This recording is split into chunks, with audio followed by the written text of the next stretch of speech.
It is a beautiful night for baseball as the Winthrop Eagles come into Clemson, South Carolina to take on the 25th ranked Clemson Tigers. And we are here at Doug Kingsmore Stadium to bring you all the action.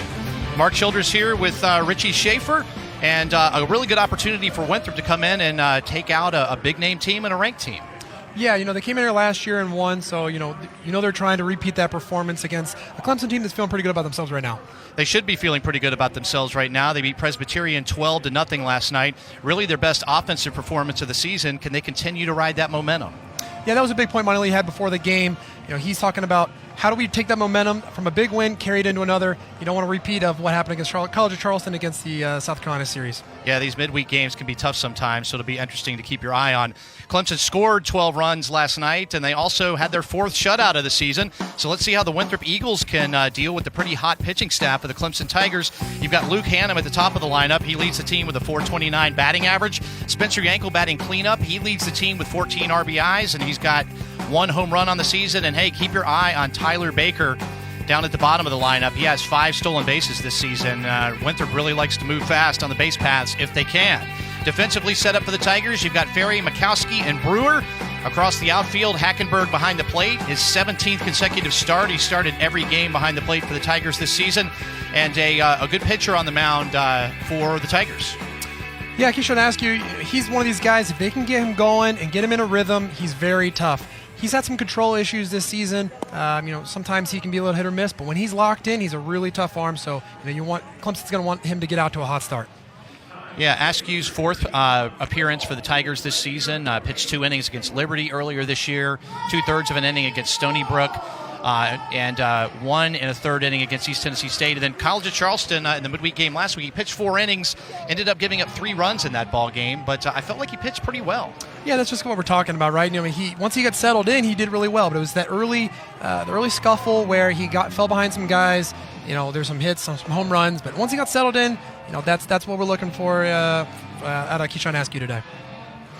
Luke Hannum will lead things off for the Eagles. You see that super high bat. That's Richie Schaefer level batting average right there at .429. I wish. Richie, of course, played here at Clemson, played in the major leagues as well. So really excited about doing the broadcast with you today, getting your insight, learning a thing or two about the ball game too as we go. Yeah, it should be a good day. First pitch of the ball game, right in there for strike 1. Great start for Askew. That's he's got to be happy about that right there. If he can just stay right there, be consistent, pound the strike zone, he'll have a good day. Swung on and missed, strike 2. Getting ahead of batters, especially for Askew, that you mentioned his struggle with his control a bit, super important. I know it's a basic, right, but it's very important. Absolutely. Swung on and missed, strike 3. 3 pitches, 3 strikes, and 1 out for the Eagles. This is sort of the electric stuff that Coach Miley sees out of Keyshawn Askew. This is a hard slider right here, down and away. That's 3 pitches, 3 swings, 3 strikes. If he can keep that rhythm and that tempo, he's going to have a really good day. If you're a pitcher starting a ball game, you like the strikeout to start, or would you rather just have an easy grounder to short on the first pitch? No, I'm sure you like the strikeout, okay, for sure. Especially one like that where you just, you pound it in there, you feel like you overpower him a little bit. It kind of sets the tone early. Senior second baseman Joe McNamara. Fouls one away, count even at 1-1. Beautiful night for baseball. 70 degrees, a little bit of a breeze. Couldn't have dialed it up better than this. Yeah, this is a treat here in early March. Coming high and outside, 2-1. When Keyshawn will miss, he'll miss up and away like that. So, those are the ones he needs to key on. Really try to maintain extension and get that ball in the strike zone. Hits the outside corner with that one, 2-2. Yeah, Askew has 9 strikeouts in 8 innings this season, also has 9 walks. So you'd like to see those numbers change. Again, excuse me, he has 10 strikeouts because he just got one. 2-2 to McNamara. Right in there, strike 3. So a perfect start so far for Keyshawn Askew. Beautiful backdoor slider right here. Starts it off the plate, tucks it right back in. Nothing McNamara can do but keep the bat on his shoulder and walk back to the dugout. Nice pitch right there by Askew. Scout McFalls, senior center fielder. Some freshmen in the lineup for Winthrop, but definitely a lot of experience, a lot of juniors and seniors you'll be seeing today. You see that 389 batting average? That's a baseball name right there. That is a baseball name. Scout McFalls. I like that. It's a little grounder to second. Henderson's going to scoop it up, flip over to Sharp, and a really good start for Keyshawn Askew in the top of the first. He gets 2 strikeouts and a grounder to second. Tigers will come to bat. No score.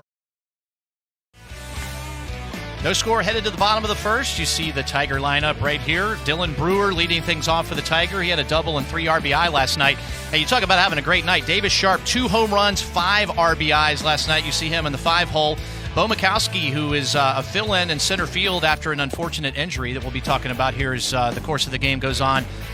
Batting ninth for the Tigers. Hannum, McFalls, and Gibson across the outfield for Winthrop. Hooks behind the plate, and a really good arm on the mound for Winthrop. Yeah, McLenose, the junior, he's had a good start to the season so far. You look at the 2.70 ERA. He's in for a challenge today. These Clemson bats are feeling good coming off a big win yesterday. It's going to be his responsibility to set the tone and try to keep these bats at bay. So it'll be a good challenge for a junior right-hander McLenose. Yeah, you look at that strikeout to walk ratio. That's about as good as it gets right there in 6 2/3 of an inning. 8 strikeouts and just 1 walk. So you see he can get that ball over the plate. Be a challenge for the Tiger hitters tonight. Again, Clemson put up 12 runs last night, trying to keep the hot bats going.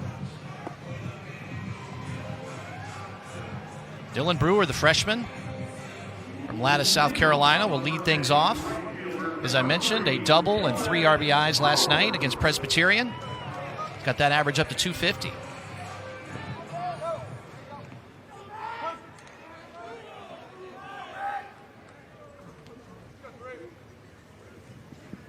First pitch from O's is low, 1-0. One thing you've seen Coach Monty Lee do recently is mess with this lineup and try to find the right combination of players, and moving Dylan Brewer up to the leadoff spot was something that paid off well for them last night, and I think he's going to continue to do that if they're getting the same rewards. Takes the fastball in there, strike 1. You see Coach Monty Lee in his 5th season with the Tigers.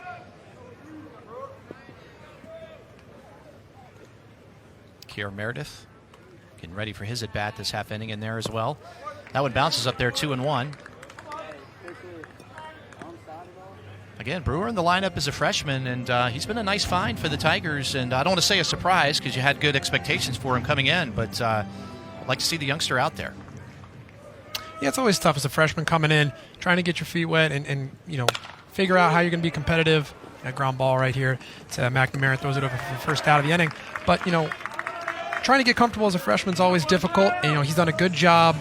He started out a little slow, now he's getting hot again, and just trying to get, feel himself and understand who he is as a player. Big things expected out of Dylan Brewer. Elijah Henderson, sophomore, from right up the road in Greer, South Carolina, was 1 for 3 last night, had an RBI. That batting average is up to 328. First pitch hit right at the shortstop, Baker. Bobbles it, takes his time, gets it over to first for the out. So 2 quick outs for McLenose. Nice play by Baker right here, too. This ball is stung. Takes a wicked hop right here, hits him right in the chest. That's the forearm. He's able to keep his composure, pick it up with the bare hand, throw it over there for the out. Not an easy play right there for Baker. You've had a few of those in your day, I think. Yeah. Not the bobbles. I'm just talking about the good conversions plenty over to first. Plenty of bobbles. Plenty of bobbles. But as you said, that was not his fault. Plenty of times I look down at the glove and I'm like, is there a hole in here? Where'd that ball go? Kier Meredith, the red-hot Kier Meredith, swings at the first pitch and fouls it down the first base line. Strike 1.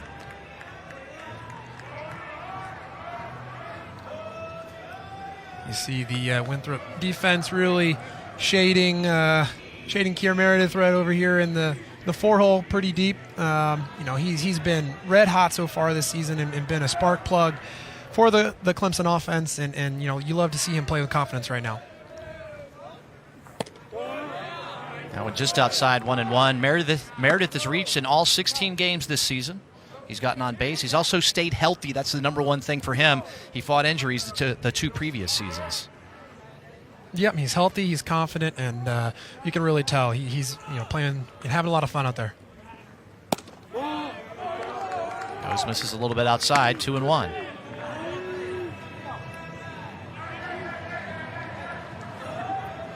2 quick outs is what McElhenney's wanted right here, but he's got the most dangerous hitter in the lineup. He's got to try to get out of here and not let this inning extend. Another off-speed pitch outside. O's a little frustrated with himself. 3-1. He's very animated out there. Pitchers are a different breed, man. They really are. You gotta love them.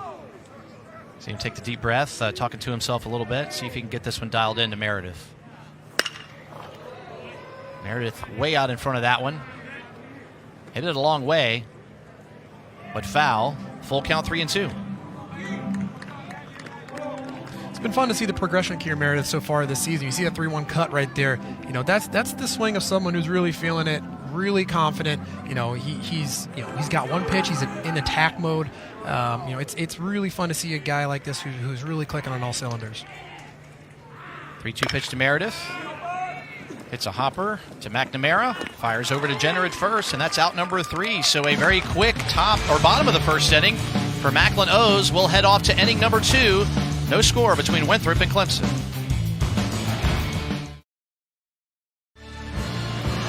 A great start to the season for the Winthrop Eagles. They started the season 8-0, their best start since way back in 1987. Eagles now 11-3. Won their last ball game against George Mason 6-0 this past weekend. Getting ready for conference play coming up this weekend. Yeah, Coach Reginos has to be happy with the start they've had so far.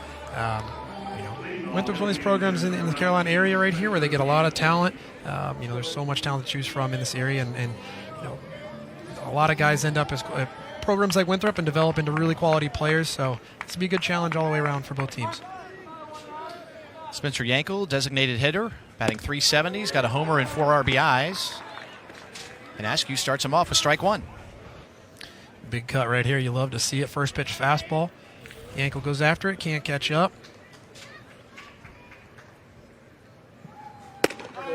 Askew misses high. 1-1. Askew likes to move pretty quick. Yeah, I think that's a good thing for him. Let's get on the mound, get the ball, and go to work. Don't think too much about it. He's got an electric arm. Just let his stuff do the work. That was in there for strike 2. So Askew ahead in the count. That backdoor slider's really been a weapon so far.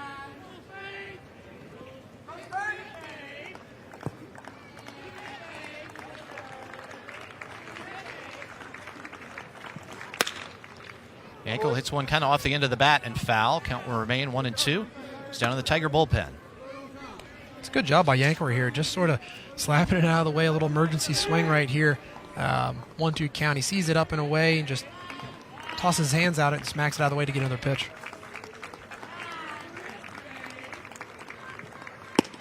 Askew is at that slider again. Whatever the pitch was, it's strike 3, his 3rd strikeout of the ball game.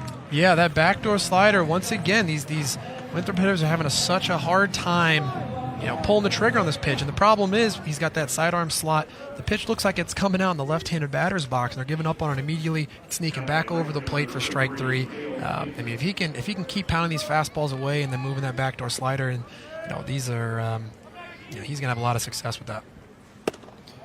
Senior right fielder Cale Gibson steps in, batting .267 on the season. He's got 12 RBIs.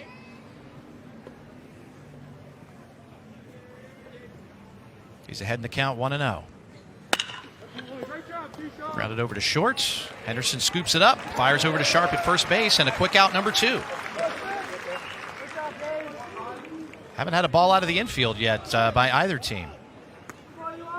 Askew's doing such a good job. Pound the strike zone. Routine play here for Henderson. Throws it over there. 2 outs in the inning. And, this is, if they could draw up a start for Askew, this is exactly what it looks like. He's throwing strikes. All his pitches are working. He's tunneling his slider off his fastball. This is, when they project Keyshawn Askew in the pitcher he wants to be, this is what they see, right? So if he can, maintain this consistency, this is good things to come for Keyshawn Askew. Strike 1 to Dylan Morton, the junior from Tampa, Florida. Askew's getting ahead in the count of every batter.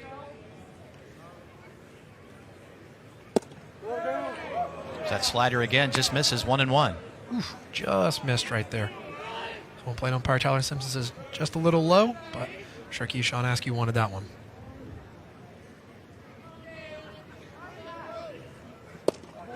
Morton checks his swing, and he went 1-2. Take a look here. Just off the plate. They say went around on the swing right there. Well, Askew thought he had him rung up on the outside corner with the fastball. A little bit outside, 2-2. That's when you know you're feeling it right there. You throw that pitch, and it's exactly where you want it, and you start walking off the mound thinking you get the call, and just a bit off, though. Askew already has 3 strikeouts. Morton kind of golfs one out into right center field. That'll be our first hit of the ball game, as Dylan Morton will round first base and stay there. Nice job by Morton, just staying on this as long as he can. He holds, and keeps his hands back, throws it into center field for a base knock. Not a bad pitch by Askew right there, but just a good job of 2-strike hitting by Morton. It's the first hit of the ball game from either team. The freshman Andrew Jenner steps in. Morton just really whipped those hands through there. Just waited and popped it right out there. Exactly. Trying to, hold off as long as he can from committing on some of those sliders. Gives you the ability to still put enough on it to serve it out in the outfield. If you get a little overcommitted and you're too hard on your front side and then your hands leak out, you got nothing left. You end up just rolling it over to first base. So good job by Morton right there. Jenner looks at a fastball for strike 1. Tried to check his swing, hit the bat anyway. Strike 2. Those are the most frustrating as a hitter. The ball's clearly a ball. You're already kind of committing. You check your swing up, and somehow it just finds the barrel. You're like, you got to be kidding me. But now he's got a battle. Askew ahead in the count, 0-2. Let's see if he brings that slider out. He does, and just misses, 1-2. Just misses. Home plate umpire Tyler Simpson has not been too open with that low one. Probably a bit down, though. Hackenberg doing his best to try to steal the strike. But Jenner saying, no, that is a ball. That's a tough pitch to lay off of, too. 1-2 to Jenner. Little high, 2-2. The funny thing is sometimes you don't actually lay off it. Sometimes it fools you so much you can't swing at it, and you just get lucky and it's a ball. I can't tell you how many times I've taken a slider and it's a ball, and the pitcher looks at me like, how'd you spit on that? I'm like, you fooled me. I couldn't swing at it. And guys like me up in the booth are complimenting you on what a great job you did. Yep. 2-2 to Jenner. Outside, 3-2. So Dylan Morton over at first base will get a head start here on the full count.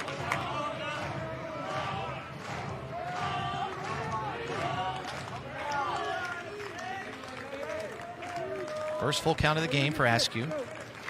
See Davis Sharp here not holding him on. He knows he's going to be running no matter what. Pitch a little low, and Andrew Jenner draws the walk. 2 on now for the Eagles.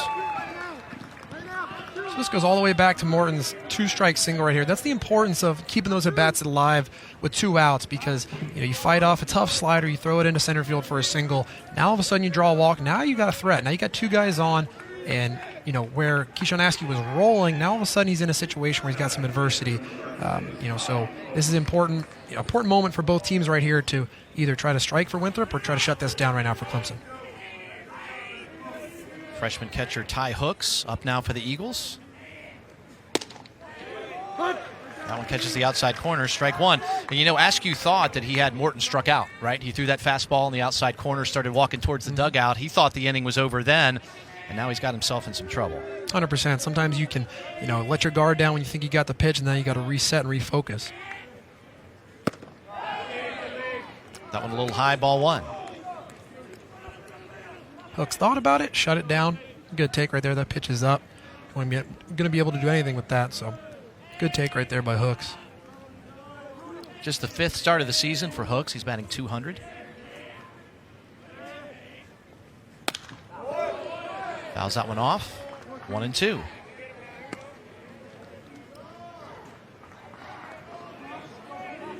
Fans still filing in here to Doug Kingsmore Stadium. Tigers top 10 in the country in attendance.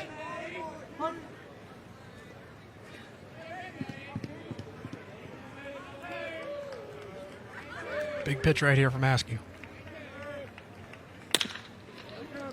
Ball hit right at Parker. Flips it over to Henderson, and that will end the inning. So it took him a couple of extra pitches. Keyshawn Askew gets out of it. Tigers coming up, no score.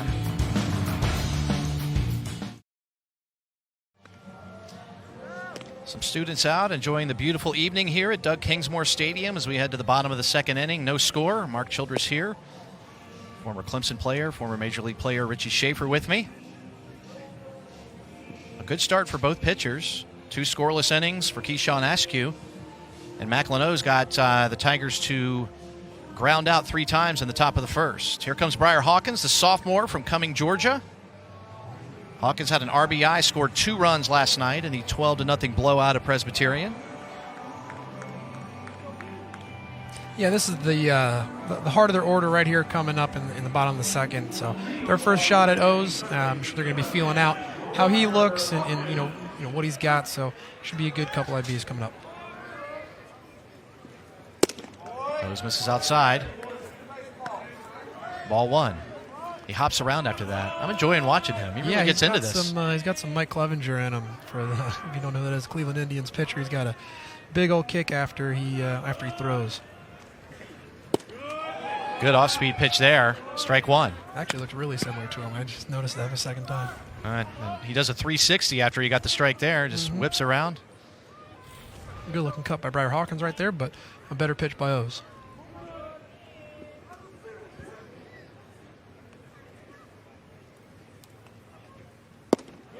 Another off-speed.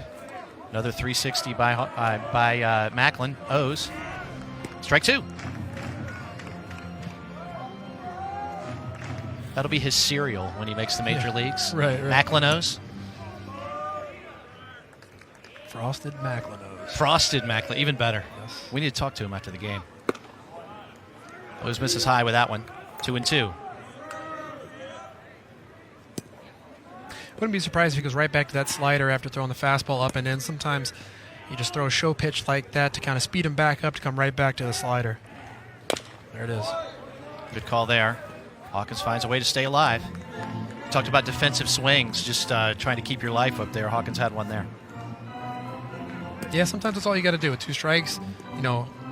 Those right there execute his pitch perfectly. All you can really do is just try to bat it out of the way, get you something you can handle. You going off speed again? Or you coming back with a heat? Now I don't know. Goes off speed. Hawkins way out in front of this one. See if that one stays fair. Oh, foul ball. Just foul. After Briar Hawkins, you hit it and you're running down the line. You're like, come on, hang on. Nope, just foul. Now he's got a battle again. Lucky kid with a souvenir. Love to see that. So good battle brewing here between O's and Hawkins. Tigers looking for their first base runner of the ball game.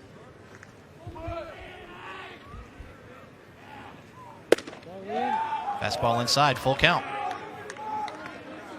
See Briar Hawkins adjust a little bit right there. He kind of reduced the leg kick to just a little bit of a heel lift right there. Just he clearly wasn't seeing the slider all that well. He's trying to just reduce some of the movement and a little bit more of a defensive approach here with 2 strikes.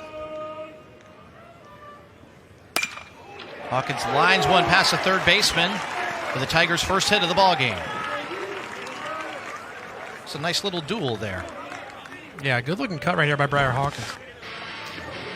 Davis Sharp had himself a day yesterday. This in the bottom of the first inning, out of the ballpark, a 3-run blast. And then later on in the ball game, a 2-run shot as well that was also a long home run, but compared to the first one, looked like it barely got out of the park. He came into the ball game with 2 homers and 5 RBIs on the season. He had 2 homers and 5 RBIs last night. Davis Sharp getting it done. Those are the days where baseball looks like a watermelon coming in there. It doesn't matter what pitch it is, you're hammering it. So Sharp's all kinds of confident right now. Absolutely. Right? He's feeling great. Those are the types of days that carry you for, at least a week or so, right? It doesn't matter what happens in the next, couple games. He's still feeling good after that. Hawkins on first base. Sharp takes strike 2 at the knees.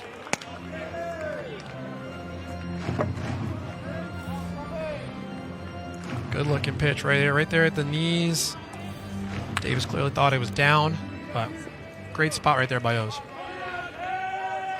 O's peeks over at Hawkins.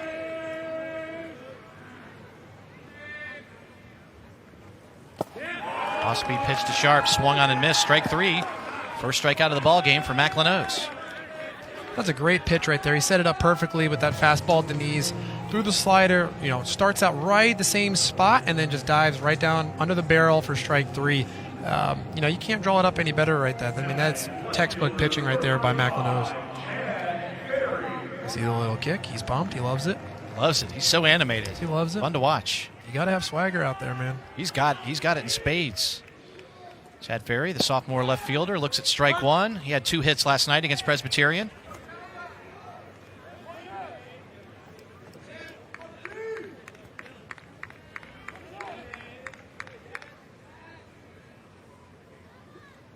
Seeing that batting average coming up for Ferry.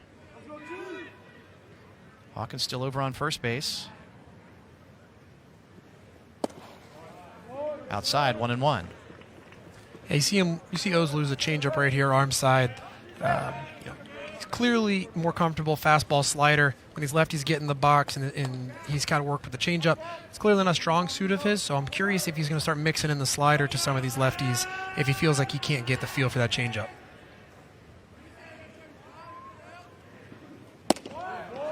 Fastball low, 2-1. And as you mentioned, Ferry's batting average climbing. It's always tough when you start off a little slow.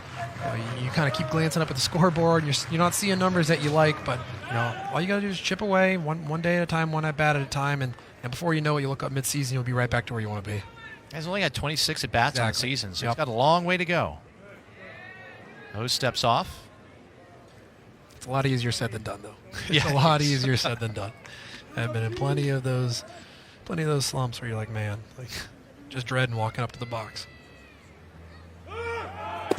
Runner goes. Throw down to second, and he'll be safe. A stolen base for Briar Hawkins. Got a good jump. Yeah, a good jump right there, and the pitch was obviously a tough ball for Hooks to throw on. Briar Hawkins sneaks in there. And they got a guy in score position with 1 out. This is a good opportunity for Clemson right here. 3-1 count to Ferry.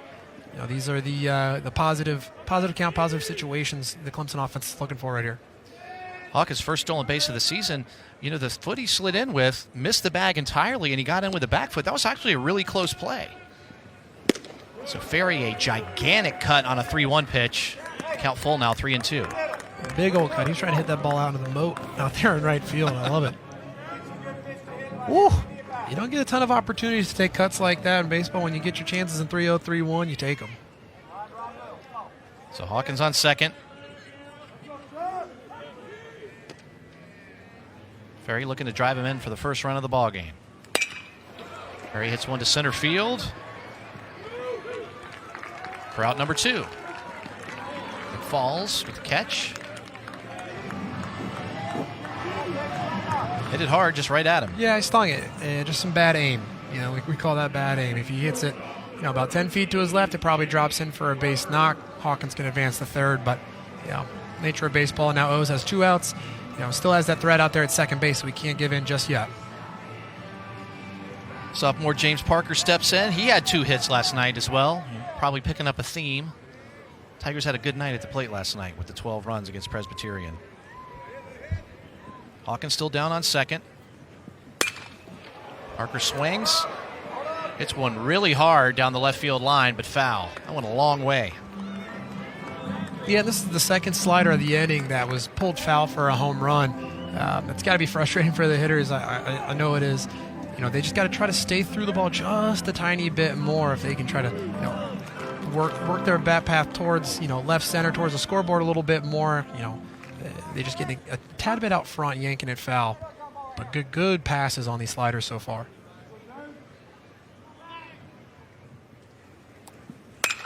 Parker hits it hard between short and third. Hawkins rounds third, and he will score easily for the first run of the ball game. Tigers lead 1-0.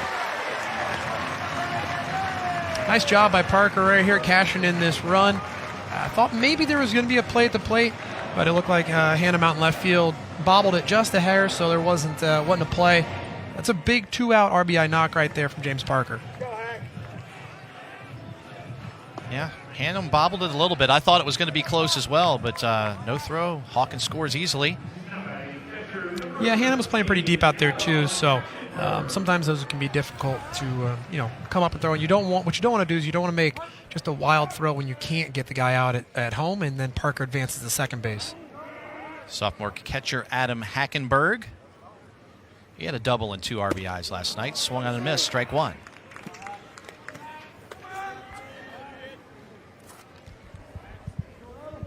Two-out RBIs like that are such a momentum builder, right? It's just, there's something about cashing a guy in when you only got one out left that really kind of sparks offenses.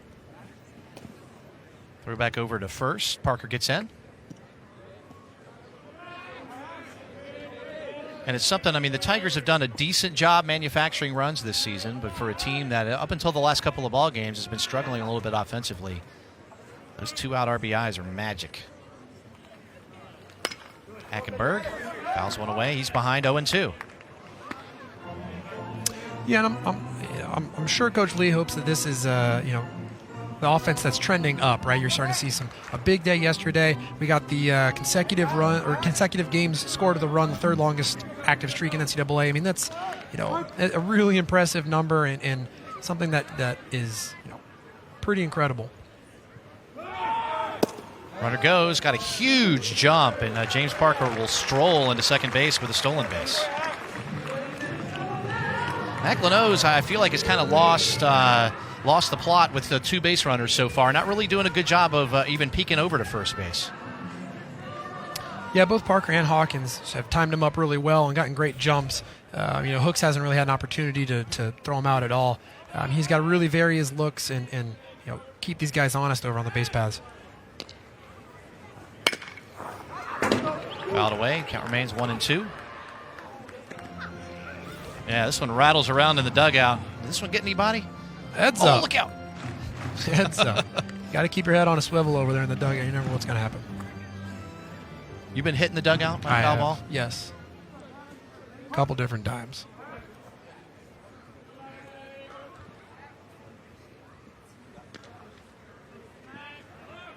Well, O's got the runner picked off. Tries to run him down himself, throws it back over to second base, and that ball gets away. Really strange play there. O's did a good job. He had Parker dead to rights. You don't see the pitcher just run right at the guy very often. And it did not work for Macklin O's. Yeah, O's goes with the inside move right here. Parker was going on first movement. They get him. He's O's pressures him, gets him to commit back to second base. He kind of executed it perfectly. Just sort of threw the ball just a little wide there. And McNamara couldn't come up with the tag.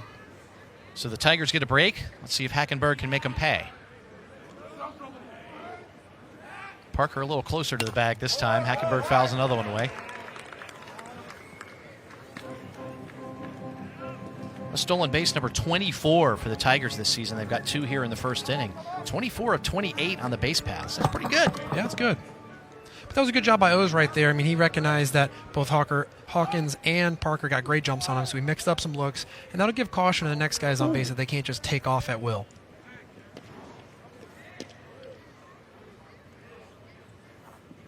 One-two to Hackenberg is high.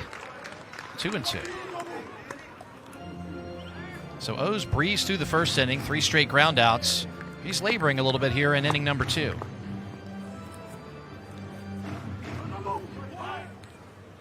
We saw it with the top of the second, with an inning getting extended with a 2-out base hit. Similar concept here. A 2-out base hit extends this inning, and now O's really has to work this pitch count up. Hackenberg hits one into left field. Hannum settles under it. Makes the play for out number 3, but the bottom of the second is a good one for the Tigers. They get a couple of hits and score a run. We head to the top of the third, 1-0 Tigers. Top of the third inning, Tigers over the Eagles, 1-0. A perfect night for baseball here at Doug Kingsmore Stadium. And this guy's pretty familiar with Doug Kingsmore as well. Tom Reginas, coach of the Eagles, has some ties to Clemson. Look, check out all the famous faces here in this 2005 Clemson baseball photo. Yeah, you see on the right side of the picture over here, you got Tom Reginas and assistant coach for Clemson, Bradley LaCroix, on the 2005 baseball staff right there. Coach Reginas was actually my recruiting coordinator when I was here in 2010, and LaCroix, followed up after him. So I played for both these guys. Both great guys. You had a little reunion with him on the field before the ball game. Was he heckling you? I think he might have been heckling you, was he? Yeah, he was messing with me a little bit. Okay. Yeah. TR is a good man, and a big reason why I ended up at Clemson. So I owe him a lot of thanks for that. In his 10th season, spent 8 years at Clemson under Coach Leggett. He's done a great job with this Winthrop program. Baker, the shortstop, behind 0-2, and kind of slaps that slider into center field for a base hit. You hate that. 0-2 hits. Yeah, this is twice now we've seen 0-2 pitches. This backdoor slider was working really well for him earlier, and now they're just catching a little too much of the plate. And these guys are able to keep their hands back a little bit and serve them into center field for base hits. Just a great job of two-strike hitting. Askew's got to get back to locating that two-strike slider just a little bit. I think he got a little confident early that these guys were buckling on him. They've made their adjustments. Now it's time for him to make his adjustment. Back to the top of the order now, the left fielder Hannum. He struck out in the first. Squares to bunt. Hits it foul. So a little small ball in play potentially for Winthrop here. And if you're Winthrop, you love that, right? You know, Clemson has a big inning, or I shouldn't say big inning, but they have a good inning. They have a long inning. They score a run, and then you get your leadoff guy on right away. That's a great response to, really try to punch back after falling behind. Hannum, the freshman from Cleves, Ohio.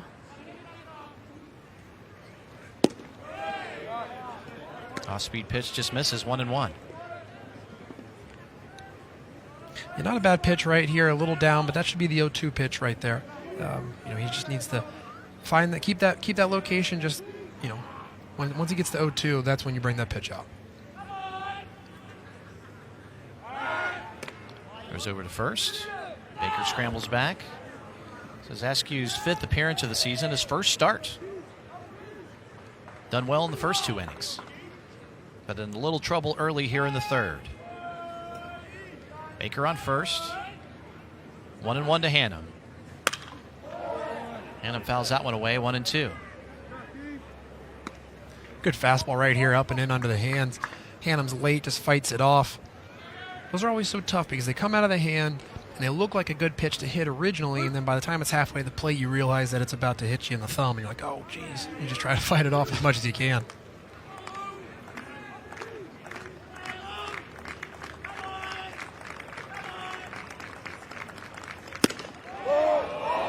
Little high, and you saw Simpson, the home plate umpire, flinch a little bit. I thought he was going to ring him up. You see the flinch right here. He goes, hey. He wanted to pull the trigger, and Hannum catches a break right here, and now he's got to try to take advantage of that. Hannum's got a big smile on his face as he faces a 2-2 count.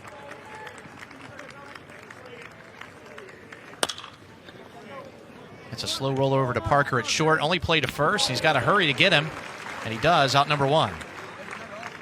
So it was as effective as a sacrifice there, and a nice little play by Parker. Yeah, he's coming in really charging hard right here. Hannum's getting out of the box as a lefty. He's burning down the line. Parker comes in on a slow roller, has to corral it. Throw it over there, gets him by a step. We got one, lay him out. Got one. Baker off with a crack of the bat there. Gets him into scoring position. Second baseman Joe McNamara also struck out in the first. So second time through the lineup for Askew.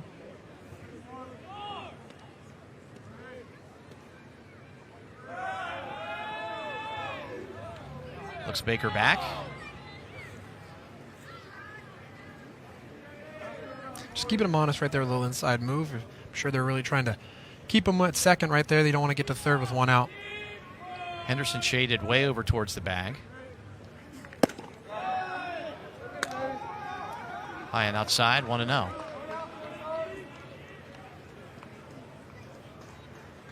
I'm always curious, in college baseball in particular, you don't have as much data as you have maybe in professional baseball on, their spray charts, stuff like that. How you determine, some of the defensive shifts and positioning, how that works. Ball's hit into right center field. Brewer settles under it. Baker tags to go to third, and he will make it. So 2 outs. Baker moves his way over to third base. We're going to appeal this at second base and see if he left early. Oh, he did. Got him. Saying he did leave early. Let's take another look at this. Look.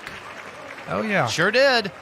Left a half beat early, and that'll go up as a double play and an end of the inning for the Tigers. Baker got just a little antsy right there. You hate to see that.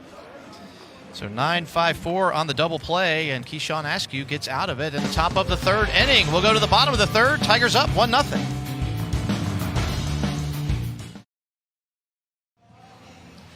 Hey, Coach. Mark Childress and Richie Schaefer here. Frustrating into the top of the third inning there. What's your thoughts on the game so far? Well, I think we're starting to feel more comfortable. Askew's throwing some strikes first couple innings, but I think our at-bats got better that inning. I think we're getting a little more comfortable at the plate right now. So we just got to keep on playing, right? A lot of game left, so we got to just keep on playing. And, Coach, first off, good to see you Hey, again. Richie, how you doing, buddy? I'm doing great. Just talk for a second about some of the, what you've taken from your time at Clemson and infused into this program that's done so well so far. Oh, quite a bit. This is always a special place for me, as you know. 8 years of my life. My girls grew up here. But just how you run a program, the blueprint of the program, the intensity, how you go about it, everyday work ethic. That's the biggest thing. Is it's just how you guys teach them how to work here, and that's what I try and instill in my guys. That every day you got to come out and work. You do it in a first-class manner. Character kids, just the whole type of just a really good kid. Thanks a lot, Coach. Good luck the rest of the way. All right, Mike. Richie, good seeing you, buddy. Great seeing you again, All right, Coach. buddy. Always love talking to the coaches in game. We'll have Coach Monty Lee coming up after this half inning.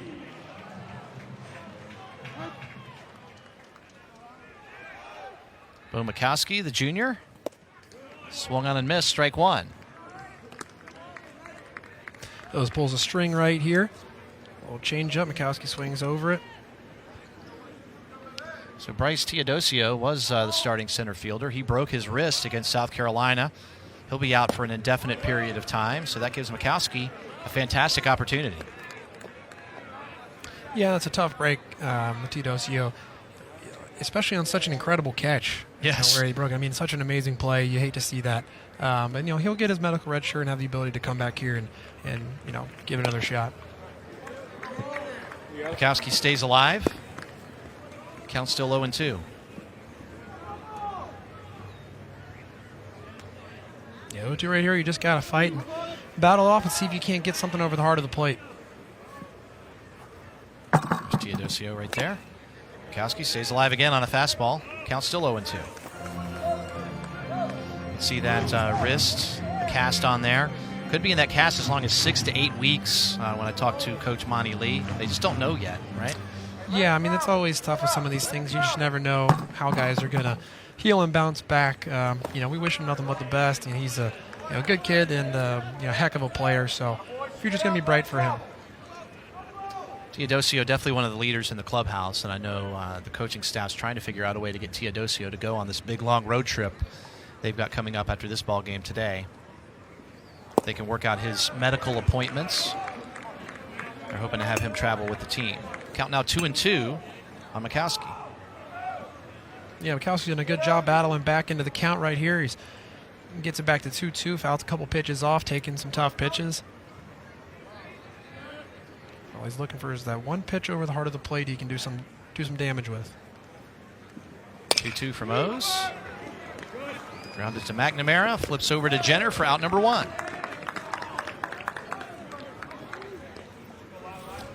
McNamara shaded him in the hole a little bit. Takes a little bit of a second hop right here. We call those little lacrosse ball hops. And ends up being a pretty easy play for McNamara right there. Did it hit off the edge of the grass? It didn't look like it did. No, It's hard to sometimes those tell. topspin balls, sometimes it's the topspin. It's that second hop. It'll just really take off on you. And you got to really make sure you're playing it well. Freshman Dylan Brewer. He also hit a grounder to McNamara back in the first to start the game for the Tigers.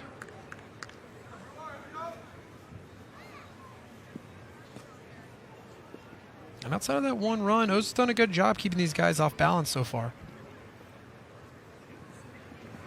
Be the second time through the order for O's. Nice looking fastball right here, right in the corner. One thing I've noticed pretty instantly is that O's seems more comfortable out of the windup than the stretch. When he's in the windup, he really seems to have better feel for all his pitches. Brewer fouls one off. Had a bases clearing double last night against Presbyterian. That'll get that RBI count up.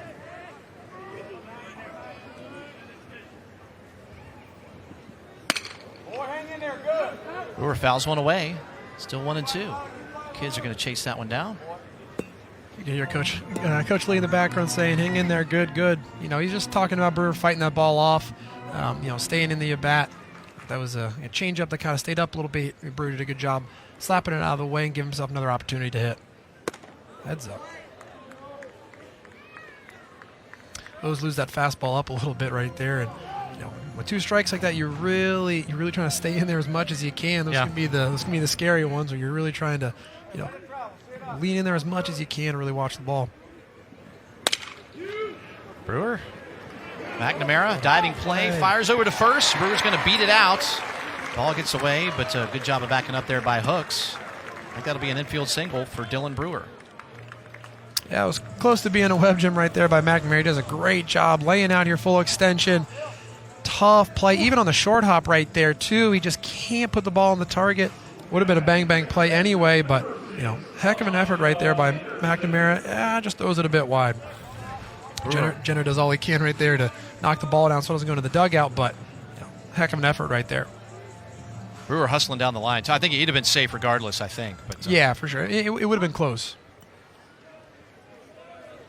Maybe he saved us from a 5-minute replay. We're back over to first base. Tigers already have 2 stolen bases on the night on 2 attempts. So O's going to be keeping a sharp eye on Brewer. Elijah Henderson now at the plate for the Tigers. Hit a grounder to short back in the first inning. Throw back over to first again. You mentioned O's wind up versus stretch. So something to keep our eye on here as he's back in the stretch. Yeah, you've already seen him do a better job holding Brewer on first than he did last inning. A quick pitch right here. Ball 1. Yeah, it doesn't get the call. Sometimes that happens, right? Sometimes if the pitcher's quick pitch, it throws the umpires off too, right? And he comes set and rushes the delivery real quick, and sometimes the umpire is a little caught off guard as well.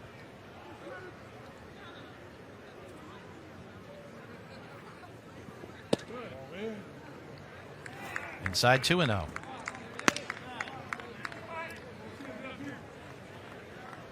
I was asking for the count. He's sitting here thinking, where's this pitch? It's just a bit in. Backs up on him just a little bit right there. Now he's behind the count. Henderson's looking to do damage right here, 2-0. Swings, a chopper over towards third. On to second for 1, on to first. Fantastic double play. Morton to McNamara to Jenner. We'll erase the Tigers here in the third. We'll have Monty Lee coming up right after this. 1-0 headed to the fourth. Mark Childers and Richie Schaefer here. Pleasure to be joined by Coach Monty Lee. Coach, both teams settling in. You've got the 1-0 lead. How do you feel so far? I feel okay. We've put a lot of balls in play, but a lot of ground balls. We just got to do a better job of getting the ball up in the zone. Their starting pitcher's doing a good job of, throwing fastballs, got a little bit of run. Changing speeds a good bit to get us off of the fastball. We're just a little bit late on some fastballs. But overall, putting some balls in play. Keyshawn's throwing the ball good. But we got a good team over there in the other dugout. So, we need to be a little bit better second time through the order. And hopefully Keyshawn can keep doing what he's doing. Yeah, Coach, Briar Hawkins has been a guy that's really executed well with runners in scoring position for you. Just talk about the job he's done so far this year. Well, the biggest adjustment that Briar's made is he's just taking his best swing. He's just going up there and he's saying, look, if I got runners in scoring position, I'm getting my hack off from the first pitch of the at-bat on. I'm going to take my best swing and just let the chips fall where they may. And I think that's been the biggest difference with him is just being more aggressive in the strike zone.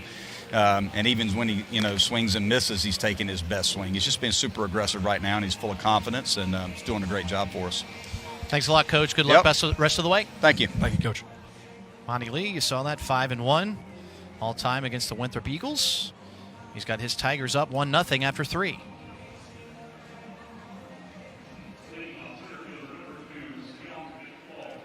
Scout McFalls, center fielder. Hit a grounder to second. You mentioned a great baseball name. He'd be a great TV name also, like on the local news. Absolutely. Scout McFalls. Breaking news. First pitch from Askew way outside, 1-0. McFalls, a senior. Again, a lot of seniors and juniors in this batting lineup for Winthrop.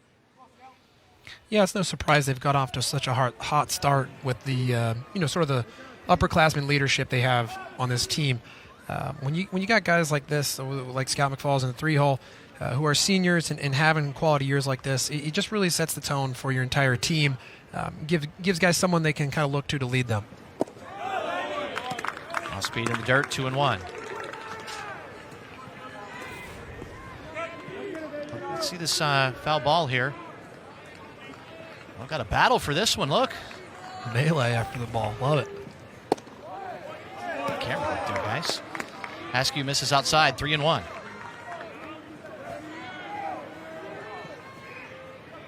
So Askew gave up a leadoff single in the third. That was erased on the strange double play to end that inning. Doesn't want to get the leadoff runner on here. This is just outside. Ball 4, that's a walk.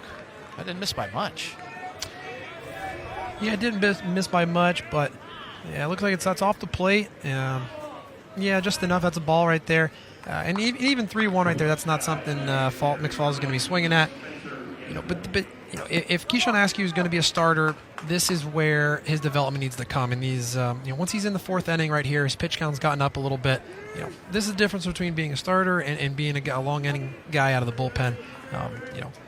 Finding ways to maintain your release point, keep your control, and not let innings snowball on you, like trying to get a double play right here. Spencer Yankel, the designated hitter, fouls one off, strike 1. Yankel struck out back in the second. Second walk of the ball game for Askew.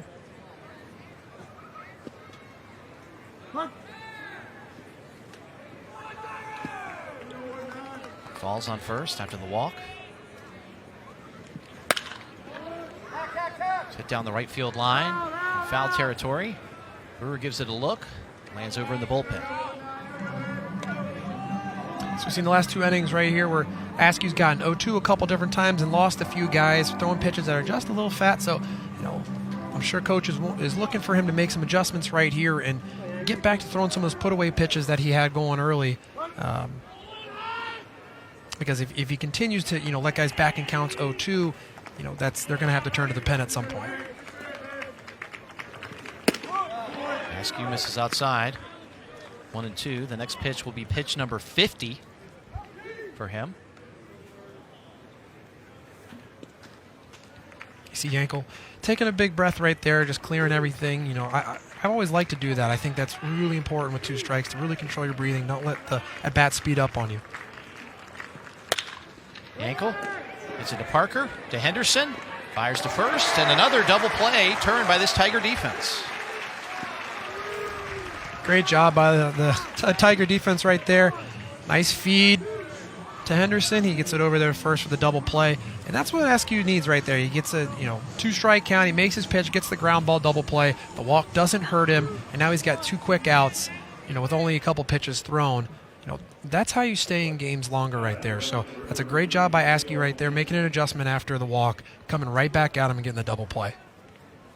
That's the 3rd double play of the ball game in the last inning and a half. First pitch to Cale Gibson goes all the way to the screen. Ball 1.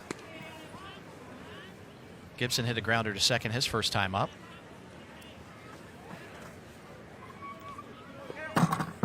Inning feels completely differently now. Leadoff walk erased by that double play. Absolutely.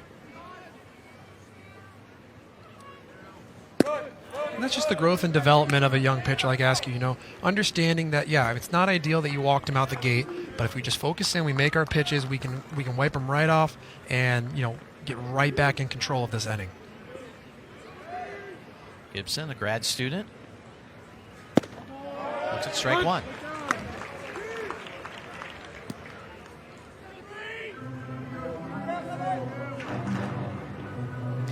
I've noticed a couple different hitters now, stepping out, really focusing on their breathing. That's clearly something that's been, stressed upon with the coaching staff. Parker makes the play, toss it over the first to the end of the inning. Yeah, really nice play by Parker there to end the inning. We head to the bottom of the fourth. Tigers on. Coach Monty Lee talking to his team. On top 1-0 here, headed to the bottom of the fourth inning.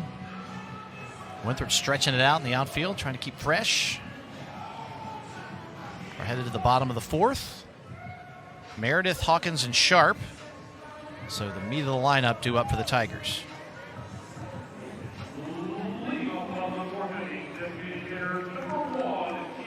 Kiara Meredith has reached base in every Tiger ball game so far this season. So he is 16 for 16.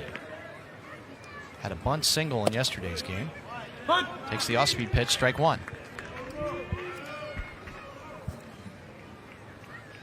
See Morton in on the grass at third. Yeah, he has to respect that bunt right there because Meredith can really run. Meredith takes a big cut, strike two. Looked like he was anticipating something different. Yeah, and as we talked about, the more confident Kier Meredith has gotten, we've started to see more and more swings like that where, he's allowing himself to, take a little bit more aggressive cuts, which, I like. If you're feeling good, go for it. Why not, Early in the season, he was really focusing on, trying to stay the other way and focus on his base hits and line drives. And as he's gotten more comfortable, you start to see more and more of these attempts to really drive balls. And he's just, it's good to see him really just settle into himself right now. Love to see the little kids out here at Doug Kingsmore. Ball bounces up there, 2-2. So keeping an eye on O's pitch count here. He's only appeared in 2 games so far this season. 6 2/3 innings coming into today. Something to keep your eye on as he's up to 58 now.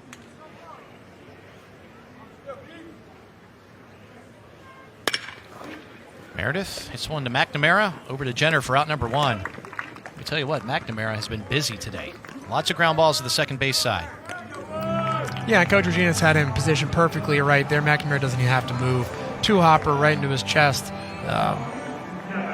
Defense gets a lot easier if you're in the right spots, right? Yeah. So that's what a lot of these coaches do. They study a lot of these spray charts and some of these analytics and see where guys hit balls and try to put their defenders in the best spots to make the easiest plays possible, right? It's all about, trying to take away hits, trying to, anticipate where guys are going to hit balls. Briar Hawkins looks at ball 1. He singled back in the second, stole second base, and then scored on James Parker's 2-out single. It's the only run of the ball game so far.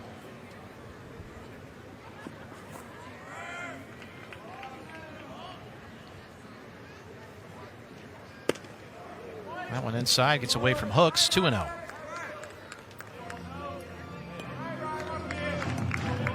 Still a little condition from my last year playing an independent ball. They were trying out all those new rules. I don't know if you heard about them with the robotic strike zone. Yes. And, all these things. Well, one of the rules they made was you could go to first base on any pass ball.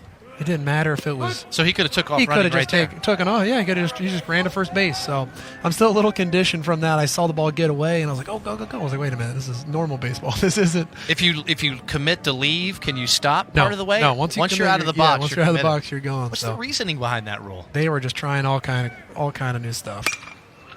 Hawkins hits a high fly ball to left field. Hannum settles in underneath it. Out number 2.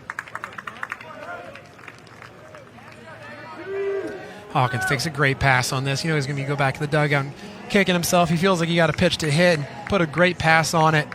He's frustrated with himself right now, but he's going to get more opportunities to try to put some barrels on it. But it seems like he's right all over him right now. Davis Sharp, the big hero from last night's game. 2 of those homers and 5 of those RBIs came yesterday. Sharp hammers one foul, strike 1. Look out over there. Hey, boy. O's has done a great job of, really pounding the strike zone and kind of working into the Clemson hitters' aggressiveness right now. We've seen a lot of hard hit balls like that, but they're all strikes. They're all foul balls. They're, there's some big swing and misses and stuff. So O's is really just kind of playing into their aggression right now. Sharp gives one a ride into left field, but Hannum will settle under this and catch this one as well. So a very easy bottom of the fourth for Macklenos. We head to the fifth. Tigers on top, 1-0. Mark Childress here with Richie Schaefer. Tigers on top, 1-0, headed to the top of the fifth. And a lot of ACC teams in the top 25. Tigers have transitioned into ACC play with a sweep of Boston College this past weekend. They actually sit atop the ACC standings right now with Notre Dame and Miami. And a lot of really good baseball teams in the ACC, Richie.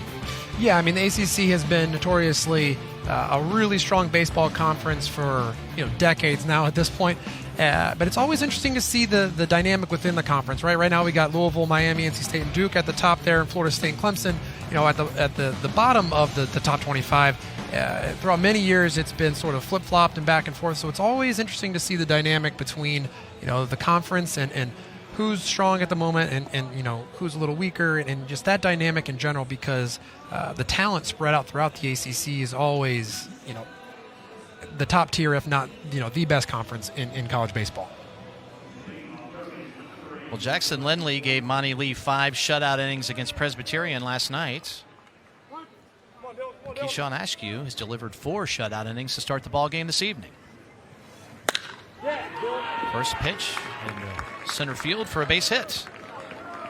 So Dylan Morton has his second single of the ball game, and Eagles in business here in the fifth. Yeah, Morton coming out real aggressive right here. Rips this ball into center field, a nice solid cut. I don't mind that pitch from Askew though. Back-to-back innings, he's been a little erratic to this first batter, coming out walking guys, and back-to-back innings. I love the fact that he came in there and pounded a fastball right there. You give a base hit, who cares? You dial it in here on Jenner and you try to get your double play. Third straight inning, the leadoff batter has reached for Winthrop and was erased on a double play in each of the last 2 innings. First pitch to Andrew Jenner. Fouled away, strike 1.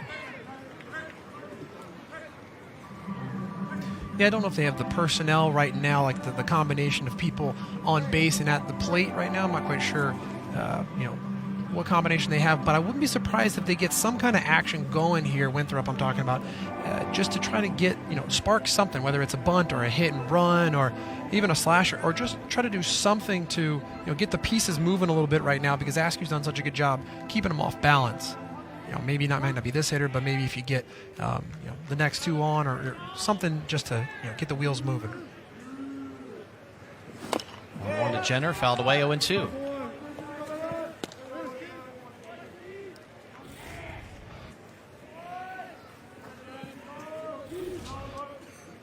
Nice pitch on the inside part from Askew. Let's see what he does, 0-2. Fastball just misses the outside corner, 1-2. Good looking miss. Simpson behind the plate has been pretty strict on that outside corner. He's not giving much out there.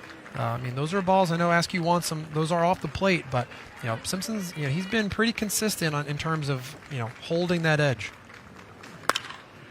That one is slapped between short and third, so back-to-back singles to start the top of the fifth here for the Eagles.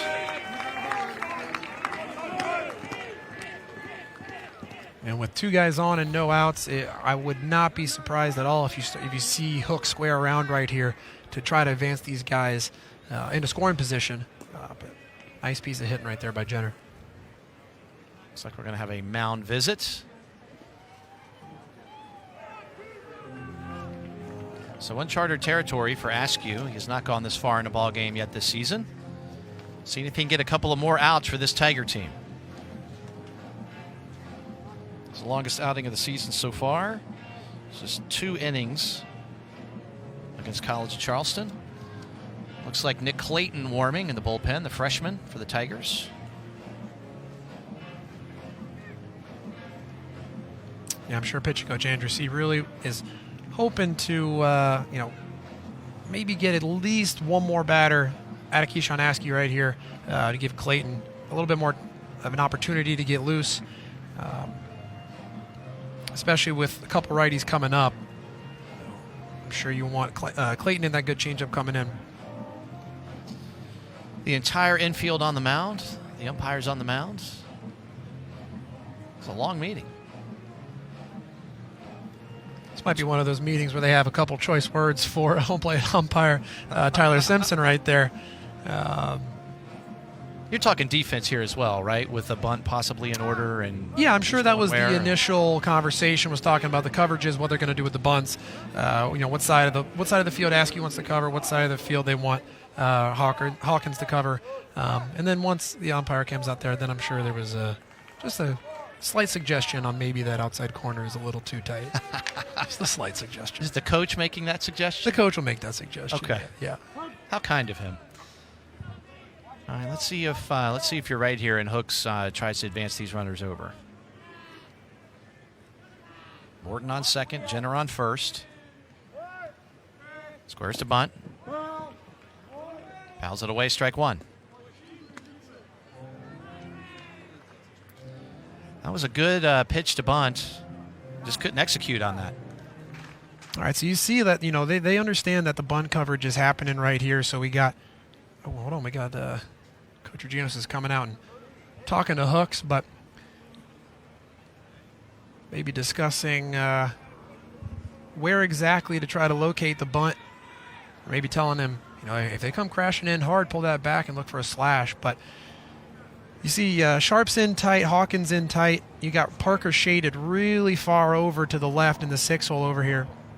And, this is so that, Parker can slide down here to third, Sharp can crash, Hawkins can crash. Everyone can come in here and try to field this bunt. And the goal is to try to get the force out at third base, right? If you can't, then you just go ahead and you get your out at first. You were born to use that telestrator, Richie right. Schaefer. Look good. Hook squares to bunt, pulls back, takes a cut, fouls it away. So good call there. Trying to keep that Tiger defense on their toes, and I can't imagine with Hawkins and Sharp crashing. Yeah, your life starts to flash before your eyes. It really is. It really is. But I mean, that's sort of the risk you run with a hard crash like that. You want to be as tight as possible to try to eliminate any chance of a bunt, but you always know that risk is coming. So you really got to be on your toes. It is your heart drops when you see him pull that bat back. So the Tigers pull back, not expecting Hooks to try to bunt here with 2 strikes. Grounder to short. Parker bobbles it, tosses to Henderson just in time to get the runner. So do get 1 out in the exchange there. Might have been able to turn 2 if it had come up cleanly, but that will be out number 1. Morton will advance to third, and Ty Hooks will be on first. Yeah, Hooks hits his ball hard. Tough break for Parker here. Takes a wicked hop right off that lip. We've seen that a couple times now. He does a good job bodying it and just getting an out because that really could have been disastrous if they don't get any out right there, and then you have bases loaded, 1 out. Right now, they still have an opportunity to get a double play. So good job by Parker right there, just sort of smothering it and getting an out. So the shortstop, Tyler Baker, redshirt senior from Gaston, South Carolina. He had a single back in the 3rd inning, led off the inning.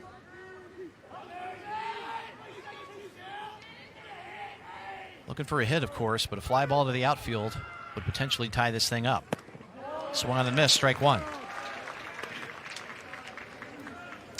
And to me, this is a sign that Coach Lee just is, trusting in Keyshawn Askew to get him out of this inning, right? You got a righty up, you got 1 out. This could be a perfect opportunity to bring Clayton in, but he's giving Askew the ability to get himself out of his jam because he's thrown so well. Baker squares to bunt, lays 1 down, looks the runner back to third, fires to first for out number 2. So it wasn't a squeeze play, and a really nice defensive play there by Hackenberg. Yeah, great job right there. I'm a little interested. Yeah, I'm curious what happened right there. I'm not sure if there was maybe a missed sign or if that was supposed to be a safety squeeze or what, but Hackenberg did a great job coming out. He even ends up checking the runner at third.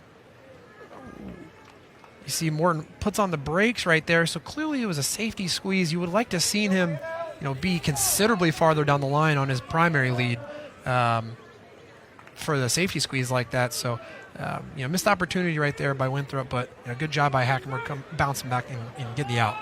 So Hooks advances to second. Morton stays at third. Back to the top of the lineup again. Luke Hannum is 0 for 2 with a strikeout and a grounder to short. Keyshawn Askew has a chance to get out of this inning now after giving up 2 singles back-to-back to lead off the inning.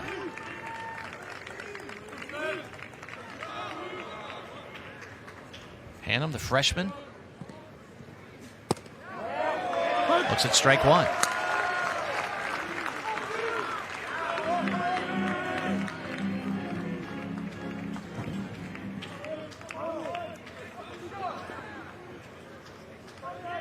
Left on left right here. You know, Askew's wanting to utilize this advantage right here and not put anything too close.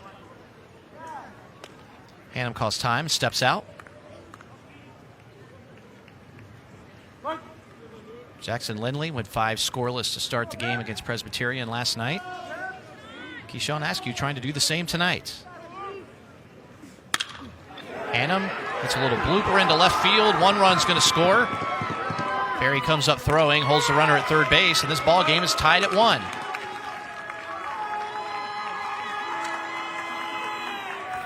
A great job by Hannum right here. Gets in on him just a little bit, but he's able to serve it out into left field. Ferry gets the ball in nicely. 1 run scores, but you know, I'm sure Askew's disappointed right there, but that was a decent pitch. You know, he just got in on him, was able to drop in. It's just a good piece of hitting by Hannum. 3rd RBI of the season for Hannum, and a big one to tie this ball game up at 1 apiece.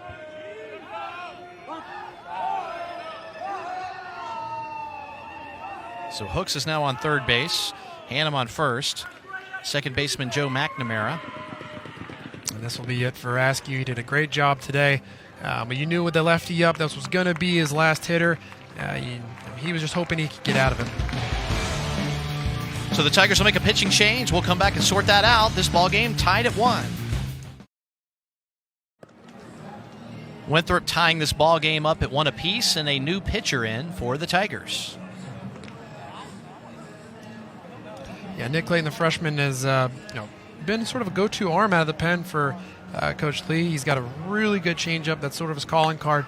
And he's done a great job so far in his young Tiger career. Coming into a bit of a jam right here, inheriting 2 runners.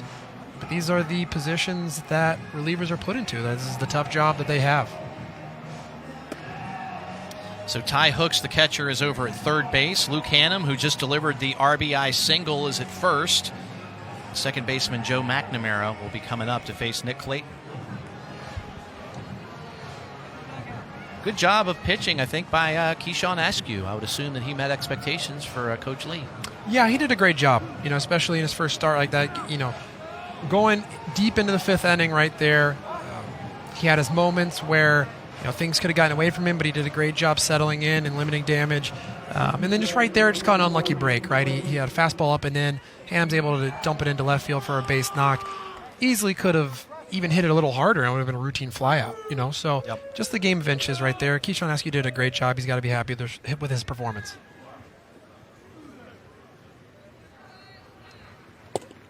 Clayton hits the outside corner, strike 1. See him come with that changeup immediately. That's going to be featured for him for the majority of his time on the mound. That changeup is very good. He's got great arm speed with it. It's very hard for these hitters to pick up.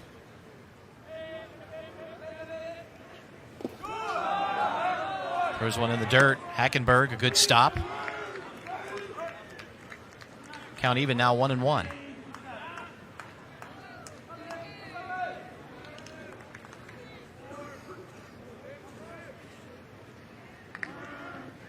Clayton trying to get the Tigers out of this jam and head to the bottom of the 5th with a tie ball game. Throw down to second base, runner stealing, and he is out. A fantastic throw from Hackenberg. Nails Hannum to end the inning. Clayton gets out of a jam. We head to the bottom of the 5th. Look at a replay of this one. Fantastic throw and tag. This ball game tied at 1.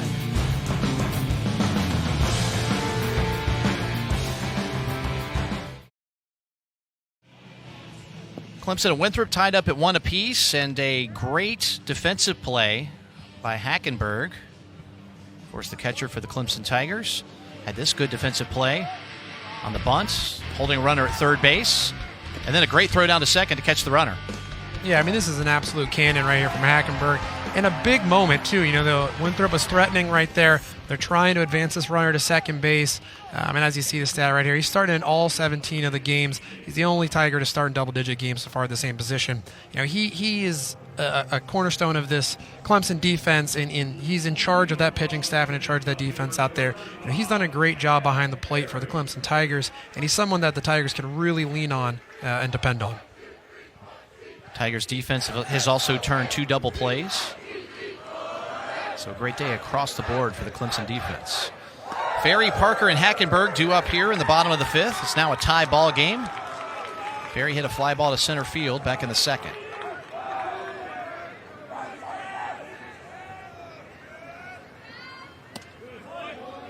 Looks at strike 1. Ferry, the sophomore from Greenwood. McLenose has done a great job with these Clemson hitters. Only 3 hits so far. He's done a good job keeping them off balance. The Tigers got to get something going here. And misses outside, 2-1. So a big inning for O's as well. This is his longest appearance of the season. See how much longer he can go for the Eagles.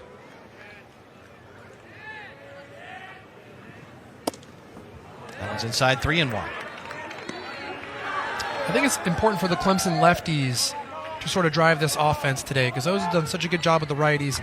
This two-seam fastball and that slider, sort of working them off one another. I think it's important for the lefties to, you know, try to take advantage of O's right here. That one's in the dirt. Chad Ferry draws a walk.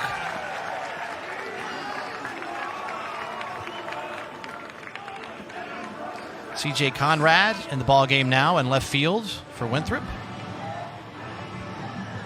I think you see some of that discomfort right there with some of the lefties. It's 3-1. You know, he doesn't want to throw him a fastball. He doesn't want to just groove him something down the middle. So he ends up going with the slider right there for ball 4 instead of a changeup, which you typically see against a right on left like that. So I think it's important that, you know, the Clemson offense tries to get, you know, guys on base for some of these lefties to come through.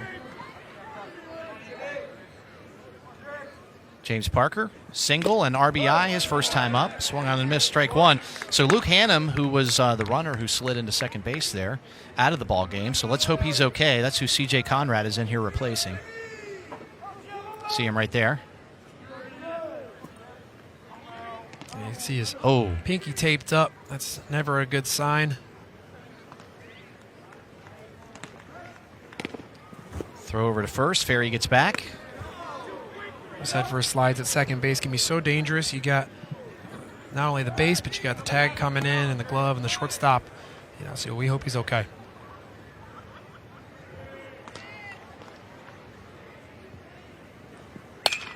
Parker to Baker at short, to McNamara on to first for a double play. Parker stings this right on the nose, but just a nice easy one hop, and this is, you know, can't draw up an easier double play for Winthrop. It's the second double play they've turned in the last 2 innings. And that erases Ferry, so Adam Hackenberg will come up with 2 outs and nobody on base.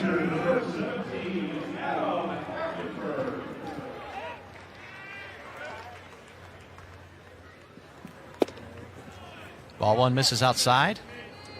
Heads up. Hackenberg had played every inning all season until last night, where came out late in that blowout ball game.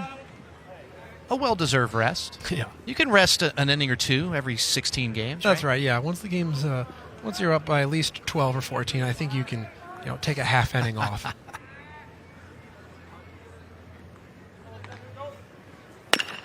Hackenberg hammers one foul. Strike 1. So I know you said you told me in the pregame that Cal Ripken is your favorite baseball player. Yep. So I think I know the answer to this question already, but did you play 9 innings every game? Like, did you get mad if you came out late in ball games? Yeah, I mean, I tried as much as I could to, you know, use the Iron Man slogan the same way he did. But, you know, he's a different breed. I mean, there's some of the things he did. This ball's hit well. And Hackenberg hammers one. But McFalls is going to get in front of it and catch that one for out number 3. So we head to the 6th inning. Winthrop and Clemson all tied at 1. Tied at 1 here in the top of the 6th inning, and former players love to come back to Clemson and they're well taken care of when they get back here.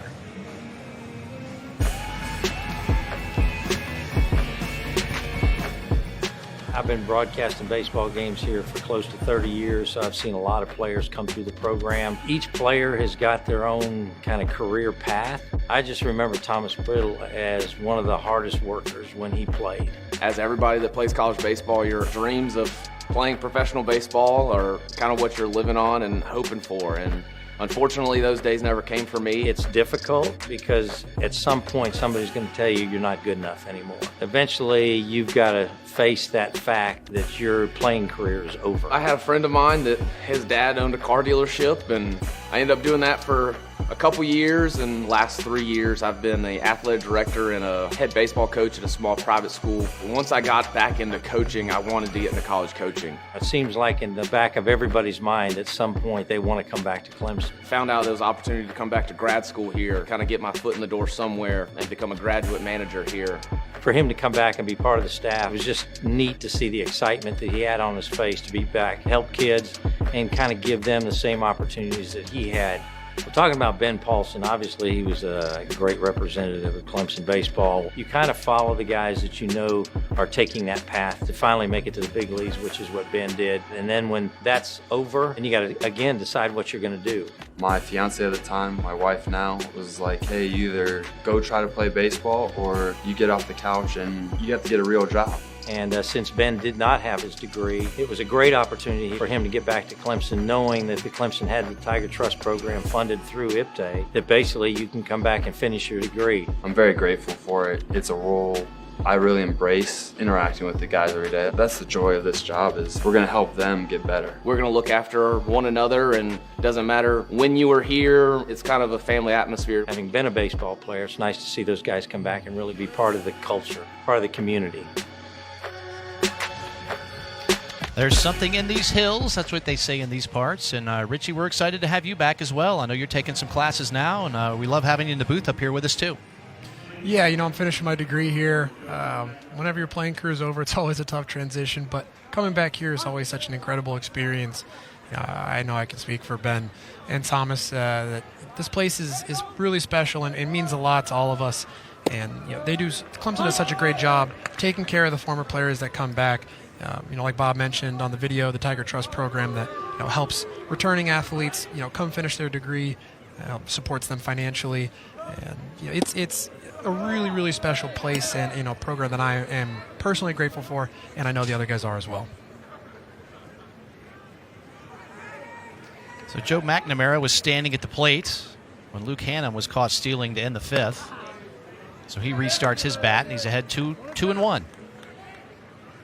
So Nick Clayton came into the ball game and didn't have to record an out after Hackenberg threw Hannum out at second base.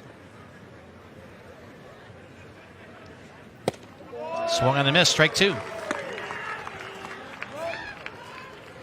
It's a good pitch right there. Yeah, big cut right here. Can't catch up to the fastball. Now he's got two strikes. He's got to be a little defensive. Ball is fouled away off the plate. Count remains 2-2. It's interesting how your mentality changes when you become an announcer, not a player. I talk about being defensive with two strikes. I don't remember a single time I was defensive with two strikes ever. So it's funny how that your mentality changes a little bit, because I was swinging for the fences. Didn't matter if it was 0-2 or 3-0. So you never felt like you were in a position where you were just going to try to foul things off until you got the pitch that you wanted? There's a great pitch right there for strike three, the first strikeout of the game for Clayton. Yeah, great changeup right here. Freezes him, can't do anything about it. Perfect location. And McNamara doesn't like it. Simpson says strike three, been great pitch right there. But yeah, there was never really an opportunity for me to be defensive. I was trying to put every ounce of my swing into the ball no matter what. Scout McFalls has a walk and a grounder to second to his name in this ball game so far. Looks at ball one. So do you feel like you're the norm, or is that abnormal to be the guy that's okay? No. I was I was always a big home run hitter and a guy who swung for the fence pretty consistently. And I had a lot of people tell me, hey, man, maybe you should, back it off on 2 strikes a little bit. But, I was going to do it my way no matter what. So I definitely was not the norm.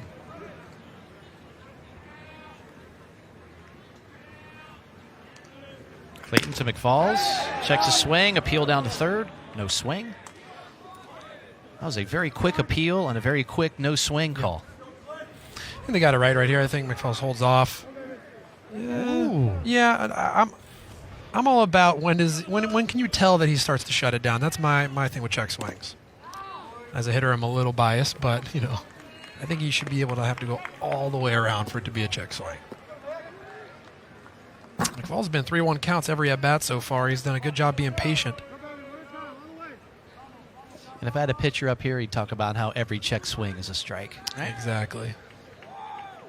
Pitchers think if you blink, it's a swing. Now it misses outside as well, so first walk of the ball game for Clayton. How's it going, everybody? Mark Childress here with Richie Schaefer, having a great time in a 1-1 ball game so far, and Clayton in the ball game now for the Tigers, trying to hold things down, and Tigers can see if they can get their bats going again. They did a really good job last night with 12 runs in the ball game, only 1 so far today. So that's the third walk of the ball game for Tiger pitching. It's the first one from Clayton. Spencer Yankel, the DH, strikeout, ground into a double play. First pitch low, ball 1. So Clayton is suddenly having a little trouble finding the strike zone. The Clemson fans giving home plate umpire Tyler Simpson a piece of their mind right now. They like that pitch. They thought it was a strike, but he's been pretty steady on that pitch down and the pitch on the right side of the plate there. Throw back over to first. Scott McFalls 6 for 6 on the season in stolen bases, so you got to keep your eye on him. Winthrop 18 of 21 in stolen base attempts on the season coming into this ball game. Now 18 of 22 after Hackenberg closed out last inning, gunning that runner down. Ball's hit into left field. Ferry doesn't have to move much. He catches that one for out number 2. Yeah, ball's hit well, and this looks like a routine play, but I'll tell you, as someone who's played left field a good amount, this is a hard play. I mean, the ball's hit low and hit right at him. You really have to freeze and read this to see whether or not it's going to drop in front, or if it's hit harder than you think, it's going to go over your head. So great job by Ferry right there, who hasn't had a lot of opportunity to get out there in left field, of really just settling, reading the play, realizing it's hit right at him, and making the play. Cale Gibson, the grad student, 0 for 2. You mentioned earlier that Tom Reginas might try to kickstart this offense a little bit, move some runners. This would be a time to do it with 2 outs potentially, and you've got speed on first base over there with McFalls. He's got 6 stolen bases on the year. Yeah, there certainly could be. There's always an argument with the lefty up that you want to keep the 4-hole open, meaning that the first baseman is going to be holding the runner on. When the guy's on second base, now the first baseman can slide over in the hole and it closes that gap just a little bit, but you never know. First pitch high, ball 1. If they were to do it, it'd probably be in one of the medium counts where a changeup has a high likelihood out of Clayton, maybe like a 2-1 count, something like that, where you think the likelihood of him pulling the string is going to be high, and you can take off on a slower pitch. Gibson kind of hits one off the end of the bat. Hawkins throws it over to Sharp for out number 3, so Nick Clayton does his job. Holds things where they are. We head to the bottom of the 6th. This ball game is tied at 1. And we are thankful for the time change so we can look at beautiful sunsets like that during this baseball game instead of it being pitch black dark by 6 o'clock when this game started.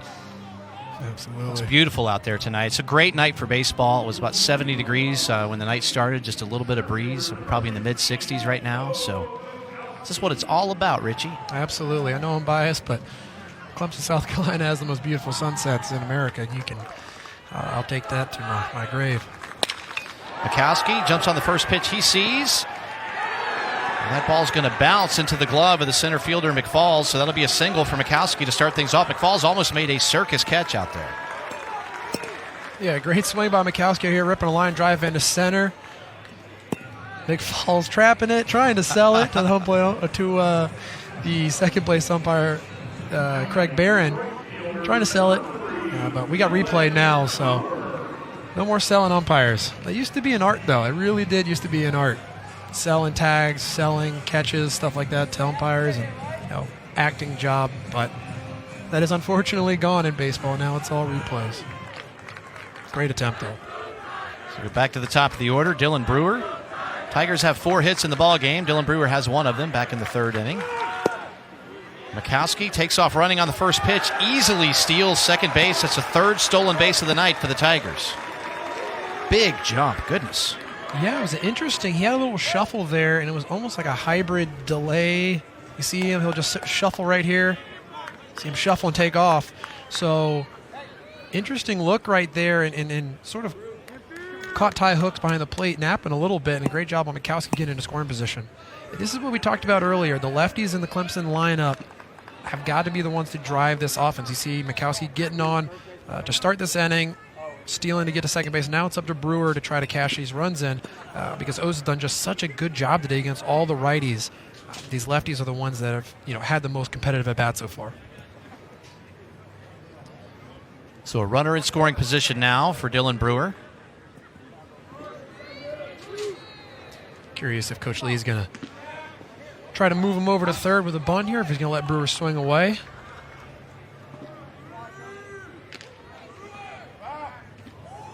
Mikowski's 2nd stolen base of the season.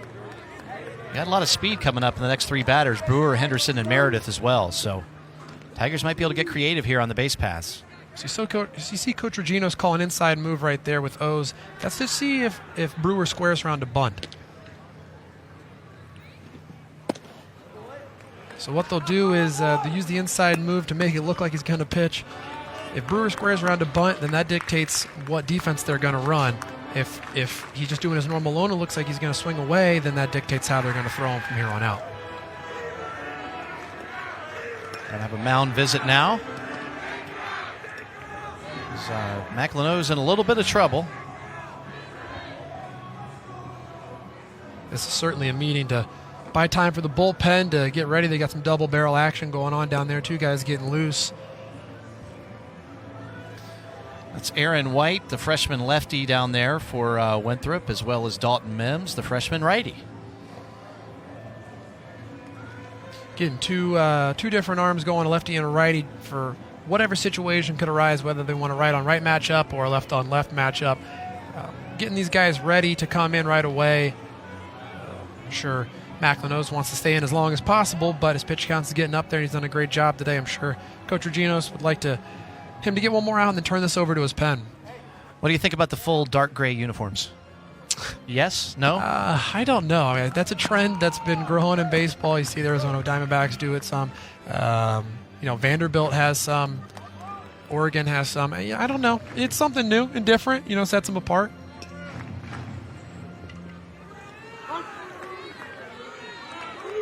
So 2-0 the count to Brewer. Mikowski's down on second. Off-speed pitch right in there, strike 1.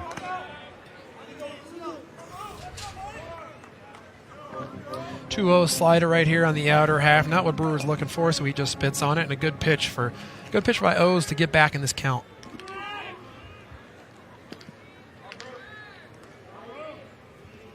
Winthrop tied it up in the top of the 1st. Tigers scored their run in the 2nd inning. Big cut, swung on and missed, strike 2. Brewer's frustrated with himself right here. He chases this changeup off the plate, 2-1. Excuse me, his little backup slider. Got a piece of it, fouled it away. Foul tipped it at least into Hook's glove. Big hole between second base and McNamara in the 4-hole here. I'd be surprised if Brewer tries to serve something through there. O steps off. Mikowski's making all kinds of noise over there at second, trying to be as big of a distraction as he can possibly be. And you see the defensive alignment that Richie was just talking about there. See this big hole right here? This is where Brewer's aiming for sure.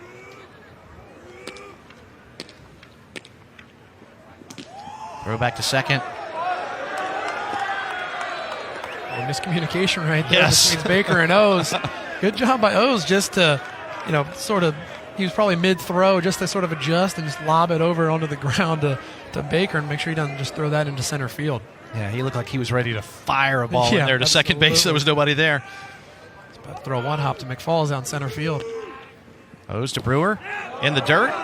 Hooks keeps it in front of him. Good defensive play. Yeah, great job by Hooks keeping this in front. That's a huge, huge job by Hooks to smother that ball and keep Mikowski from advancing to third base.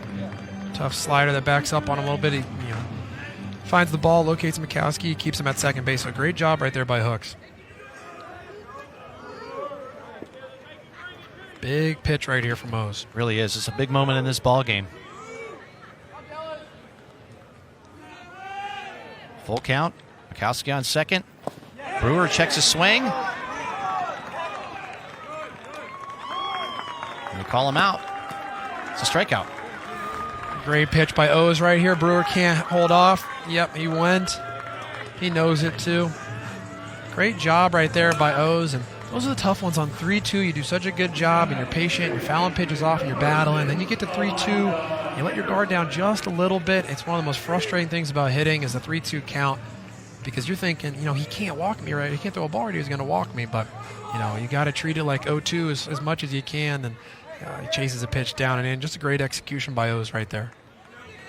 So Mikowski's still down at second base now with one out for Elijah Henderson.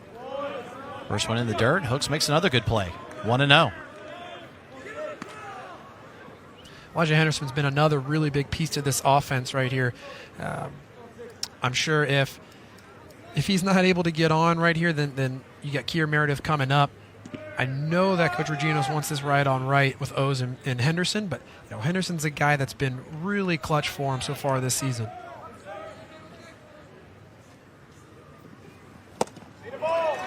Swung on and missed, strike one.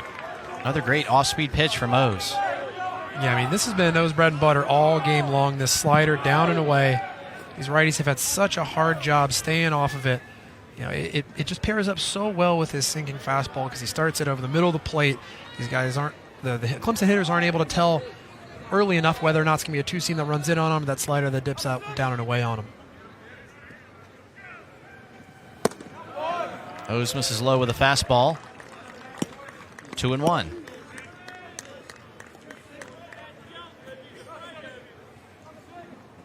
Henderson had a hit and an RBI last night. You can put him out there in the field just about anywhere. 7 starts at second base, 5 in right field, 4 in left field this season. Yeah, super versatile player.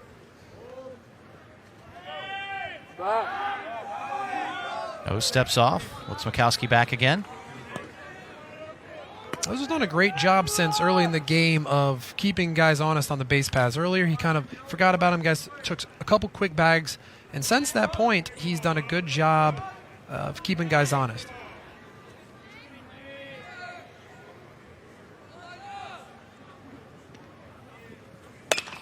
Henderson hits one foul. Count even now, 2-2. Another slider that Henderson's out front on and hooks it down the left field line. We've seen a lot of those today. A lot of balls hooked on the left field line with either hitters being out front on the slider or just beating it into the ground with the two-seam. Henderson's got to really focus up the middle right here. Try to beat the ball to the spot with that barrel.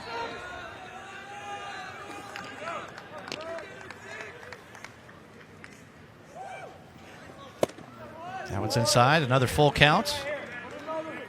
Just 4 hits in the ball game for the Tigers, all singles. 5 hits in the ball game for Winthrop, all singles. You can hear Coach urging Elijah Henderson, see the ball up, see the ball up. Right now, Coach just really wants him to look for something belt high because both his pitchers are really diving down in both directions.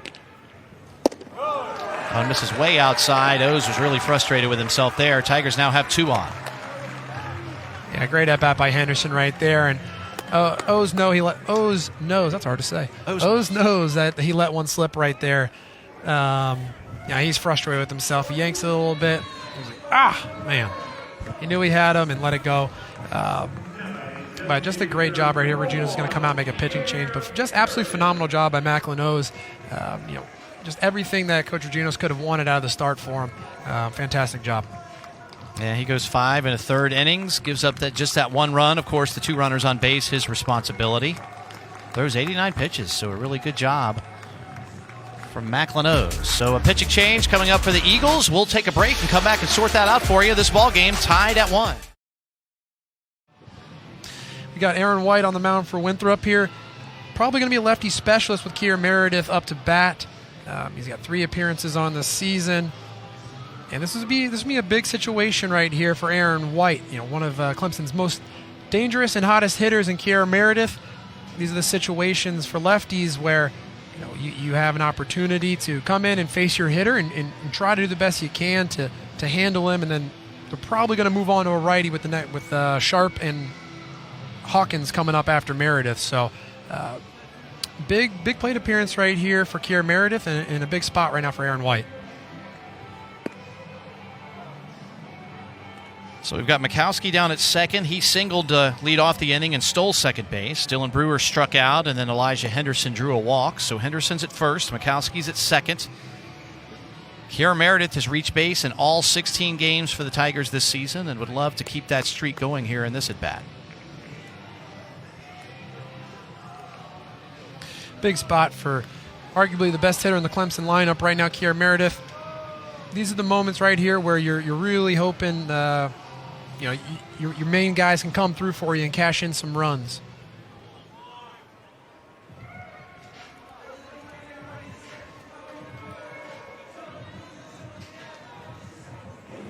Tigers scored their run on a James Parker single back in the second inning.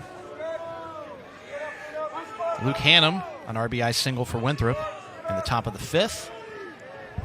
That's got us to where we are right now.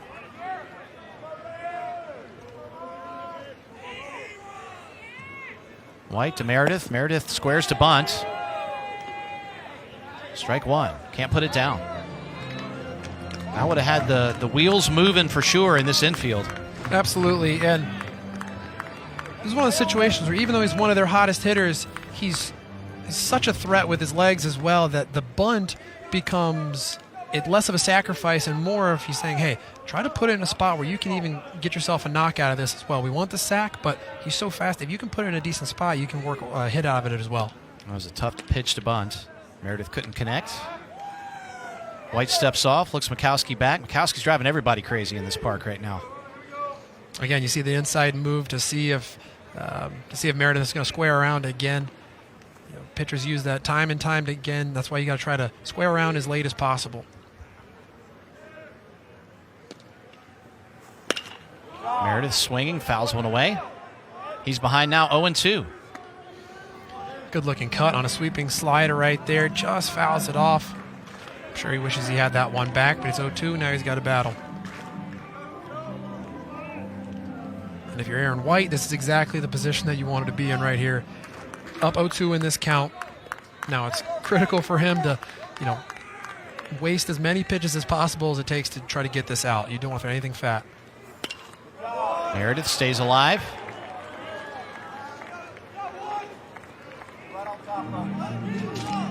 Tigers riding a 4-game winning streak. A sweep of Boston College last weekend. A win last night over Presbyterian 12-0. Tigers ranked in the USA Today coaches poll now, number 25.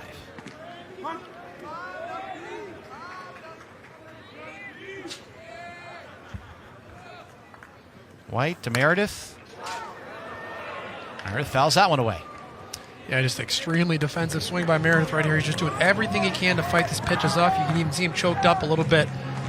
And the late swing right there, you can even see because you know that he's trying to stay back as much as he can on those sliders and just fighting off any of the fastballs that are thrown inside. So a good job right there, just spoiling one and staying alive to see another pitch.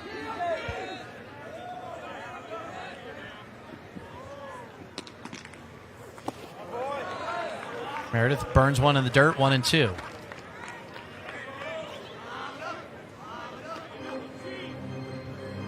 And for White, it doesn't matter how many pitches he fouls off, how many he takes. You cannot give in to Kier Meredith right here.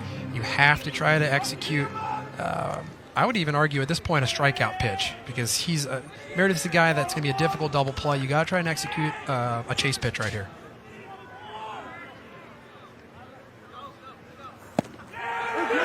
Meredith looks at strike 3, a really nice pitch from White. And a big second out in this inning. Yeah, a huge strikeout, and out comes Coach Reginos. Aaron White did his job. He got Kier Merritt, the lefty, out just on the corner. He knew it. Great looking pitch right there. And Tyler Simpson, home plate umpire, has been pretty tight on that corner, but Aaron White got enough of it. Another pitching change for the Eagles, so let's take a quick break. This ball game tied at 1. Tigers looking for another one here in the 6th. Tie ball game in the 6th inning. Dalton Mims, the new pitcher for the Eagles.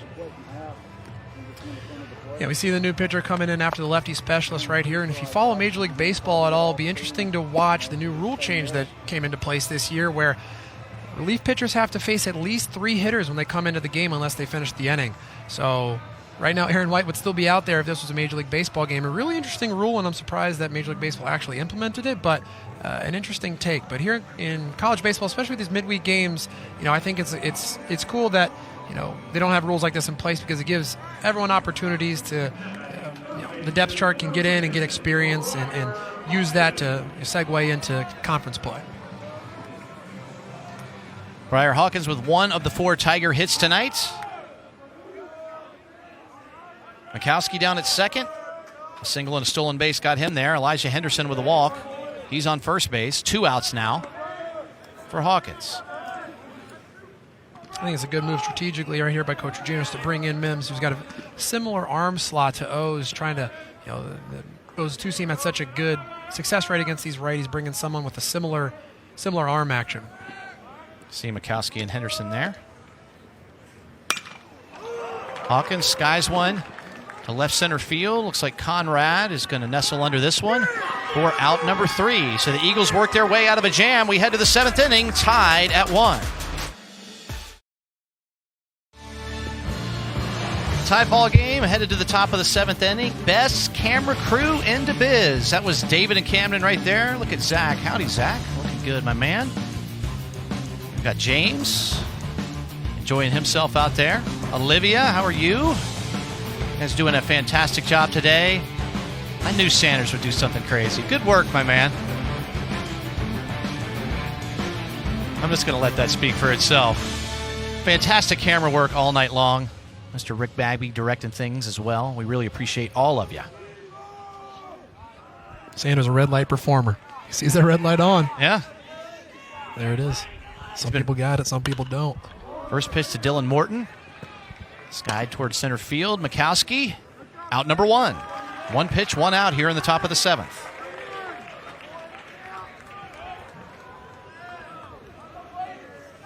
Nick Clayton staying in the ball game for the Tigers.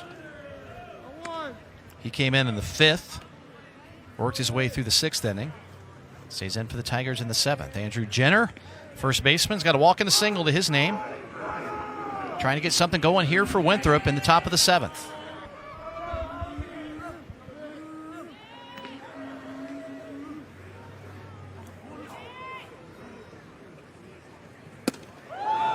Yeah, buzzes the tower with that one, ball 1. Jenner giving Clayton a little glance right there, saying, easy there, bub. On a 1-1 game, there's no intent behind that. Clayton's doing everything he can to keep him off base, not put him on. Jenner hits one towards center. Mikowski, almost identical to the first batter, out number 2. So 3 pitches and 2 outs for Nick Clayton here in the 7th.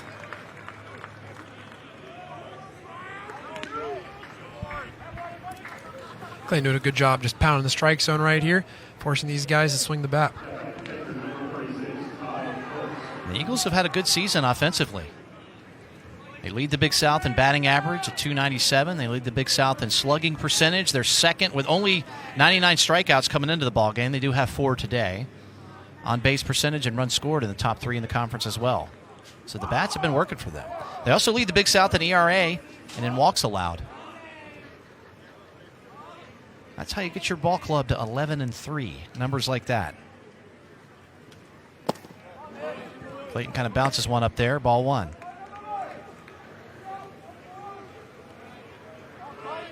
theme so far of the day has been pitchers getting 2 quick outs and then not being able to close out innings. Clayton, I'm sure, is trying to change that trend. It's the outside corner. Strike 1. Nice looking pitch right here on the corner. Great job by Hackenberg to pull it right back in there just so there's no question. Same spot. Yeah, very nice for strike 2. I've been super impressed with Clayton as a freshman. He has shown a ton of poise as a young player. I think he's got a very bright future here at Clemson. The 1-2 pitch. It's a little out in front of that one. Count even now, 2-2. We call that the compliment curse where I'm from. Hackenberg, a nice defensive play. Gets his body over there in front of it. Balances the ball on his knee. Nice work. Hackenberg's had a nice night behind the plate.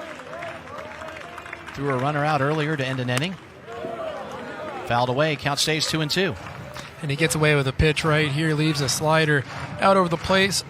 Hooks takes a great cut at it. So he got away with a mistake right there. Now Clayton's got to do whatever he can to try to make a put-away pitch. Using Spire's glove. Whatever works, right? That's right. Spires has had himself a pretty good season. That's a good guy's glove to borrow. That ball hit hard into center field. Mikowski will make all 3 putouts this inning. And we will head to the bottom of the 7th. This ball game still tied at 1. Clemson legend Danny Cannon singing us through the 7th inning stretch here. Tigers looking for some runs in the bottom of the 7th. Gotta love seeing the kids out at the ballpark, even on a school night.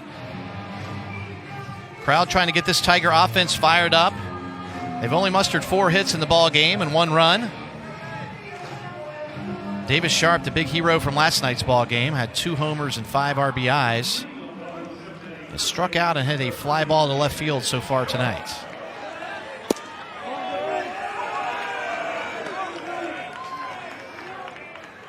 First pitch for Mims. Pitch is down. Hooks turns around and goes, "Where was that?" And Tyler Simpson replies, "That was down." Some kind of sidearm submarine action here from Mims. Strike 1. You can see it. You can really see Mims' ball riding in on these righties really hard. You see the ball start out of the plate and really run into Sharp's hands right here. Sharp really has to look for the ball out over the plate, almost on the outer half, because that ball's gonna come back in. Sharp fouls it away. Strike 2. Let's go. Nobody better. Let's go. Anyway. Watch right here. You see how that pitch starts middle, and then he just right. He's frustrated with himself too. You can see he's like, darn, you got to see that pitch up. You got to see it up. You got to see it over the plate. You see it middle, it's going to jam you. A lot of late movement on that thing. Nasty pitch there for strike 3. Goodness. Yeah, great job with this little, we call it the Frisbee slider right here. It gets on the side of it. It just sort of floats up. And, man, it just looks so hittable, but that speed change is so dramatic, and the angle of it is just so different than what you're used to. It almost pops up and then rolls to the side versus sort of like a normal sharp slider. So if you get a submarine guy like this that's tunneling those pitches back and forth, it can be really tough. Chad Ferry, a walk, a fly ball to center. That one just misses, ball 1. That's Mims' 8th strikeout of the season. Hasn't walked anybody. This is his 7th appearance. It's the outside corner, strike 1. Frustrating facing a pitcher like this. I was just about to say, I had a real love-hate relationship with these kind of guys, It was either I hated them or I was like, man, I'm about to hit this ball 500 feet. Ferry hits a little roller foul for strike 2. And not a whole lot in between. Well, the one thing about pitchers like this, if they do make a mistake and leave one out there at a very slow rate of speed, good hitters like you were can jump all over that thing. Question is, will they make a mistake? Exactly. You had to have so much discipline against guys like this because they would just really frustrate you, lull you into sleep, and really get you outside of your own approach. That's what they count on.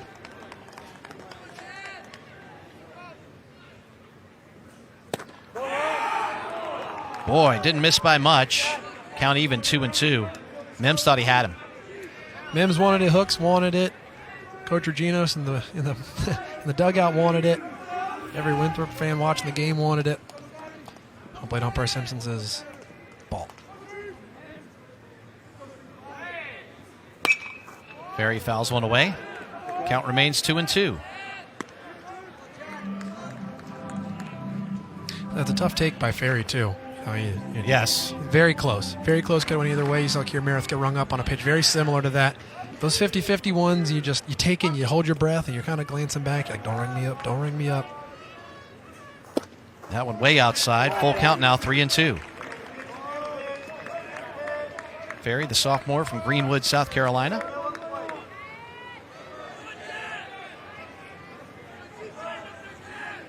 His 9th start of the season for the Tigers. Payoff pitch coming from Mims. Ferry hammers one into left center field. The ball's going to go all the way to the wall. Ferry will round first, stand up into second base. So a 1-out double from Ferry, and the Tigers are in business. What a swing by Chad Ferry here. This ball is absolutely hammered into left center. Little fastball out over the plate. Drives it backside. He knew right away that ball was in the gap and going to be extra bases. And this is twice now that we've seen pitchers, first with Askew for Clemson and then now with Mims, where they think they get strike three and they start to head off the mound, and then they got to refocus in. They end up giving up a base hit. So great job by Ferry utilizing his second life on that 50-50 pitch. And now Clemson's in business with a guy in scoring position. Ferry's first double of the season, the first extra base hit of this ball game. 5 hits apiece now for Winthrop and the Tigers. So James Parker, who has a single and the lone RBI for the Tigers on the night, has a chance to pick up his second RBI here. That was in there, strike one. It's a great first pitch by Mims right there. That sets up the whole at bat. Because in Parker's head, if he can locate this slider consistently in that spot every time, now that's going to be in the back of his mind. Now he's going to be concerned about that. Now he can execute that two-seam fastball even better. I don't think that ball ever got more than 4 feet off the ground after he submarined it. No, yeah, they just sort of float. That one misses low, 1-1. That pitch handcuffs Hook back there a little bit. Not quite sure if he's going to be able to get his thumb underneath it or he's going to have to block it.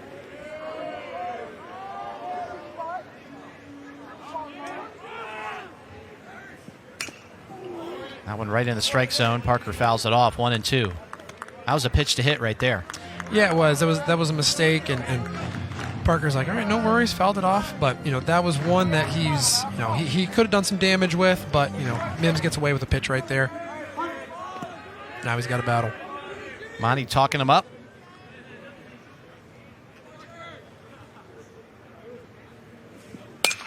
Parker hammers one foul. Man, wasn't foul by much. Count remains 1-2. Good looking swing. Morton lays out. Can't get there in time. Just foul. Third base umpire Ryan Clark just trying to get out of the way right there. That screamer. Morton hugging the line over there. Still almost got past him.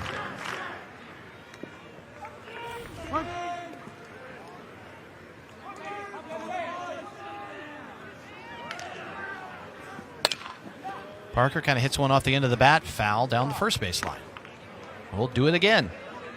That's a great job spoiling a really tough pitch. That was a great pitch right there by Mims. A fastball down and away.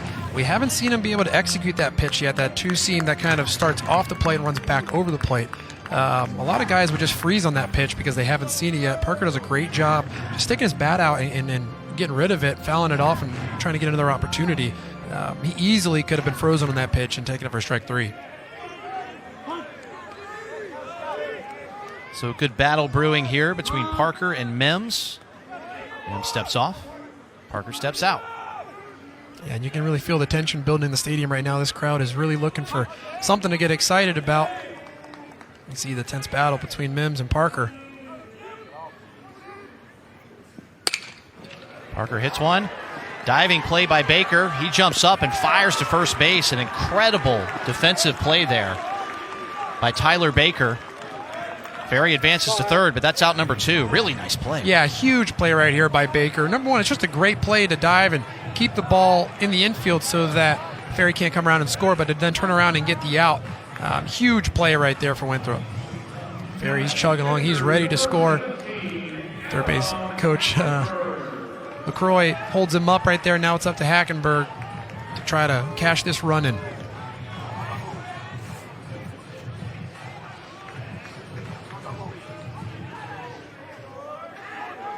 So Hackenberg 0 for 2 tonight. Hit a fly ball to left, hit a fly ball to right. He's had a good defensive ball game. Fouls the first one off. So Chad Ferry is 90 feet away from breaking this tie ball game. He's over at third after his double. Just a lot of bad verticals over there. We're not catching them. A lot of just non-athlete pitchers. Hey, you said it, not me. Hackenberg. It's kind of a weird line drive to Baker, who snares it for out number 3. So some good defensive plays there by Baker. Keep this ball game tied at 1 as we head to the 8th inning. Mark Childress and Richie Schaefer here. It's been a good ball game this evening. Top of the 8th, 1 run, 5 hits for Winthrop. All those are singles. 1 run, 5 hits for Clemson. 4 singles and a double. It's been a nice pitching duel. Nick Clayton's going to stay in the ball game for Clemson. Yeah, but 2 great performances from both teams right now in terms of their pitching staff. Some big opportunities for both offenses, but the staff's done a great job squashing almost every opportunity that's come up. But both runs have been sort of manufactured up to this point. So I'm sure that Clayton's trying to continue this trend, and Tyler Baker leading off the inning right here is trying to get something going for the Winthrop Eagles. A single and a sacrifice bunt. Baker pops the first one up. Back towards the screen. That's going to make it into the crowd. Heads up. Rattle around down there. We got it. Isn't it the old baseball cliche that you make a great defensive play in the field and then you come up to lead off the next inning? Because that's what Tyler Baker's doing right now. Yep, pretty much. You'd be really surprised how often that happens.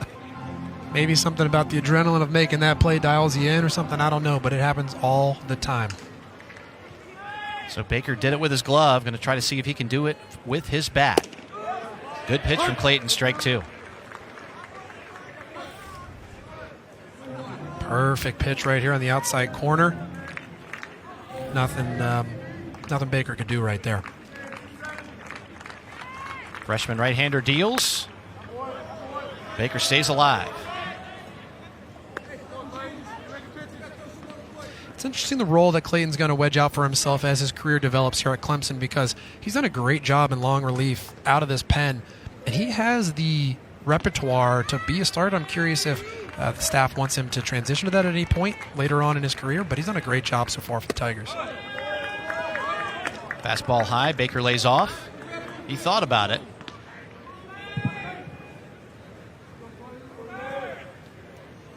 Tyler Baker, the redshirt senior from Gaston, South Carolina.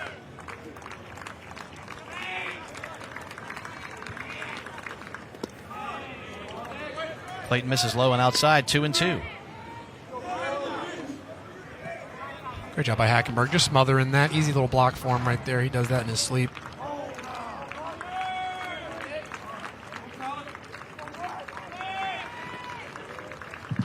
Showed you earlier, he's wearing Spire's glove.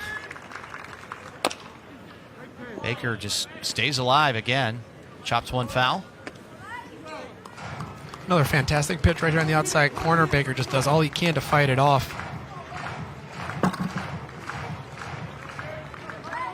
So if Spire's glove is out on the field, does Spires have Clayton's glove in the bullpen? We got a superstitious thing going here? Yeah, I don't know what happened. I'm not sure if this is,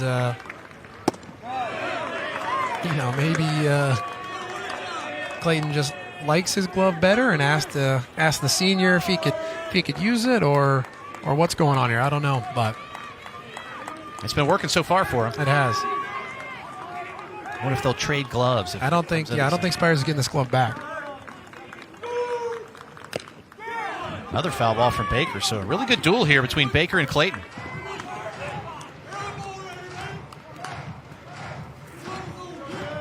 What if Spires doesn't even know he's using the glove? Maybe this is some freshman rebellion right here. you can come into the game, but Yes. he runs to the dugout with his Exactly. glove, keeps it away from him. We've got all kinds of things to keep our eye on. 3-2 from Clayton. Baker again with a foul ball.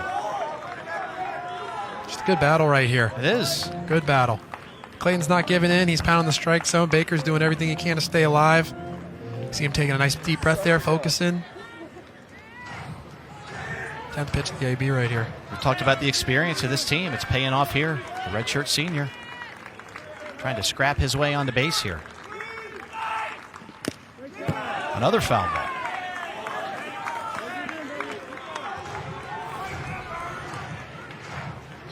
Another fastball, fouls it off right there. 11th pitch of the AB.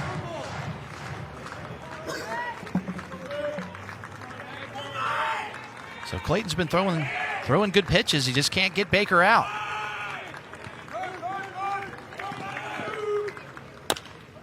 Baker chops another one foul. Another foul. And if you're Clayton right here, I would just keep throwing these, right? Like, you know your time's limited. They got 2 guys warming up in the pen. You're at 40 pitches. You know you're not going to have, your time in this game isn't too much longer. Don't try to be cute and throw anything other than what you've been throwing. These aren't, great aggressive cuts that are being taken. They're very defensive swings. He's just trying to stay alive at this point. Pitch number 12 of the at-bat just misses low, so Tyler Baker draws a 12-pitch walk. Really nice at-bats. He's on to lead off the 8th. Great job right there. You can see how pumped he is and how the dugout responded to that at-bat. And these are these, big moments where you end up winning a 12-pitch, 13-pitch at-bat like that, and it can really motivate the whole club and spark an offense. Now it's Clayton's job to diffuse that momentum immediately. You can almost assure that some kind of bunt or some kind of manufacturer is going to be coming up here pretty soon. Yeah, Baker's got some wheels. He's 5 of 6 stolen bases this season. C.J. Conrad at the plate. Just to lay down the bunt, and he does. That's going to be bobbled by Clayton. He falls down, and it's going to be runners on first and second now for the Eagles. Costly mistake. Yeah, that's tough. He does everything right here. He just ends up losing his footing. So he comes and gets it right here. He just starts moving to first just a bit early, doesn't secure the ball. I'm sure he's kicking himself right now. Baker's loving it. Winthrop's loving it. Now he's in a tough spot right here. Was he debating whether he was going to try and tag the runner? Yeah, sometimes that's what happens. I think you get a little indecisive. You're not sure if you're just going to try to glove it and tag him or if you're going to glove it and work your way to first base and flip it. I think there's just a little indecision right there. He took his eyes. His eyes came up just for a second. That's just enough to miss the ball. And then when you miss the ball, you try to go back as you're moving. You end up stumbling. And then things get away from you that quickly. But then, I would not be surprised if they go right back to the bunt again. Because it's the same exact situation. Instead of guys on first, you got guys on first and second right here. McNamara up. Would not be surprised at all if they square around again. Are you considering Hawkins at third maybe not crashing and trying to go back to third to get the lead runner here on the bunt? Or no, because just trying to get an out? It's pretty clear. I mean, they got Parker so far in the 6 hole right here. It's clear that they're just going to run a wheel play and have Parker crash to third base. Oh, heads up. High and inside, a good bunt. Fires it over to third, and the ball goes through the glove of Parker out into left field, and a run will score. So another error for the Tigers, and the Eagles take the lead. Ouch. A tough break right here for Clemson. Hawkins fields the ball, turns the throw. Not quite sure what happened right here. Just loses it right above. Almost hits him in the face right here. Hawkins turns, throws it. And Parker just stretches a little early and misses it. Tough break right there. Executed the wheel route defense perfectly. They had the easy out at third base. Just a really tough pill to swallow if you're Clemson right there. And if you're Winthrop, you got to be ecstatic about what's transpired so far. You had the 13-pitch at bat that Baker won, followed up by the bunt, and now the error on the next bunt. Now we got Jeffrey Gilbert coming into the game. Let's take a break, and we'll sort out the pitching change. The Eagles have just taken a 2-1 lead. New pitcher in the ball game for the Tigers as they try to stop the bleeding here in the top of the 8th. Yeah, and that's honestly a disappointing end to a great appearance by Clayton right there. He did a really good job coming in after Askew and continuing the shutdown of the Winthrop offense. Just a disappointing series of events right there. Ends up losing that long at bat to Baker, and then the unfortunate stumble on the bunt, and then just an awkward play on another bunt right there that leads to a run. And Clemson's in a tough spot right here. Winthrop's got 2 guys on, second and third. Gilbert is one of their marquee arms out of the pen, and Coach Lee's going to turn to him, facing the heart of this order with McFalls coming up. So the ball has traveled a grand total of 50 feet this inning. Baker with the leadoff walk. C.J. Conrad laid a bunt down, and Clayton slipped and fell. That was error number 1, and then you just saw the error there on Parker to allow the run to score. Runners now at second and third. Scout McFalls is up. But if you're Winthrop, that's exactly what you needed to do, right? You need to do something to put the ball in motion and get guys on for guys like Scout McFalls. First pitch from Gilbert.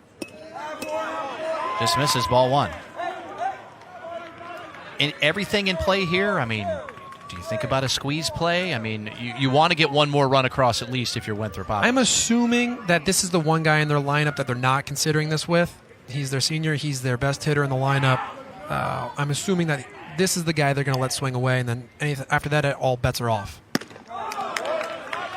Misses high, 2-0.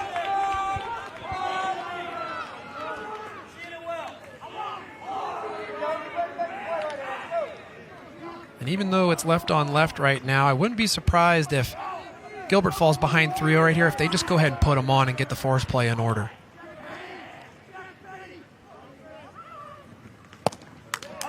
Pitch to McFalls, just misses. Hackenberg thought he had that one, 3-0. Let's see if you're right. Clemson faithful not happy with home plate umpire Tyler Simpson right now. They really want that outside corner, but he has been not giving it all game long. So he's been pretty consistent with that. The TrackMan has it outside. It was a good call right there by Tyler Simpson.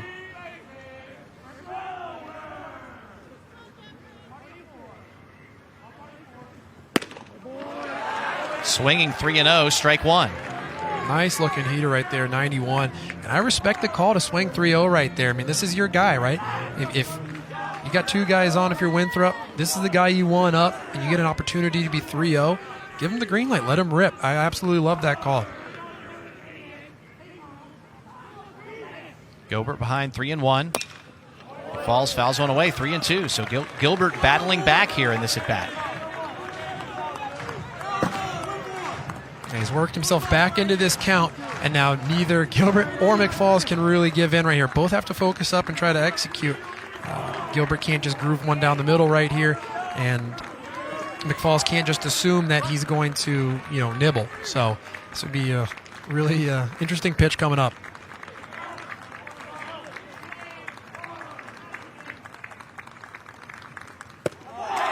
This is high, ball 4. So a walk, 2 errors, and a walk. And the Eagles now have the bases loaded with nobody out.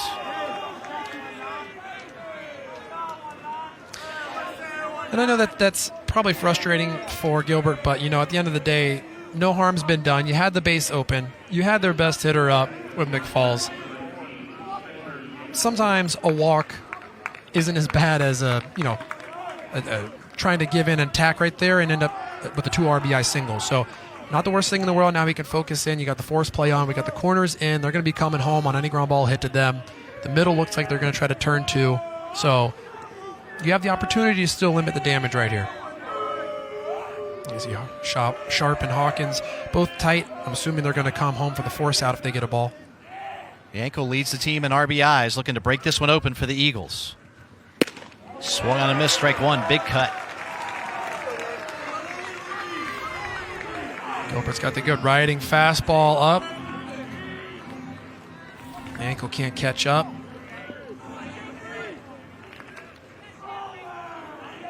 See the focus on Gilbert as he gets the pitch. Yankel fouls one away. Gilbert's ahead, 0-2. Now, if you're Yankel, that's probably the best pitch that you'll get to hit this at-bat. So I'm sure he's a little frustrated now that he didn't, get his opportunity to barrel something up. But right now, I'm assuming with 0-2, going Gilbert's going to do everything in his power to get a strikeout. He does not want the ball in play right here. So don't be surprised if there's chase pitches involved, and really rely on Hackenberg to keep this ball in play unless they're going to go fastball high. They do go fastball high. Yankel lays off of it. Count goes to 1-2. Yankel, a senior. Gibson on deck. He's a senior. Gilbert's really going to want to keep this fastball up near the letters and any off-speed pitch down in the dirt. Nothing near the heart of the plate. It's one low. Fouled off over towards the Tiger dugout. Sharp with a long way to go. Can't make the play. Let's go, Yang, boy. That'd have been a great catch, but it was in play there. I think he might have been able to get a glove on that one. Yeah, it's tough. He's right near the fence. He's got to try to find the fence and then find the ball. Went a little farther, back than he anticipated. But you run the risk also of the runner at third base tagging and going on that, so you never know. Could have been a blessing in disguise right here. That's got to be in the back of your mind. You catch it and go crashing into the wall. Can't turn around and make that throw to home, and suddenly it's 3-1. So we'll reset it.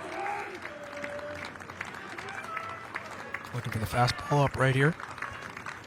Goes fastball low, and Yankel waves at it. A big strikeout for Gilbert. Yeah, a big strikeout here. You can see Hackenberg with the glove up, framing it up. I say, hey, get it up here. Misses his spot down, but he still gets the strikeout. So he catches a break right there, and now they got an opportunity to turn a double play and get out of this inning with only 1 run scored, which would be huge for the Clemson Tigers. And if you're Winthrop, you're trying to cash in because you want to stretch this lead. You don't want to be 2-1 going into the bottom of the 8th. You have an opportunity right here to extend this lead and put as much pressure as possible on Clemson. And right now, Cale Gibson's trying to do everything he can to find a hole. Gibson has grounded to second, third, and short. Tigers would love to see any of those right now.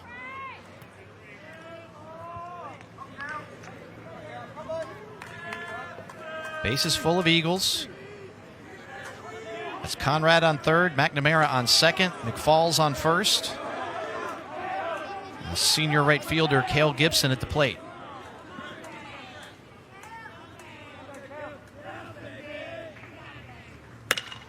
Gilbert to Gibson. Pops one up. That'll be an easy play for Parker for out number 2.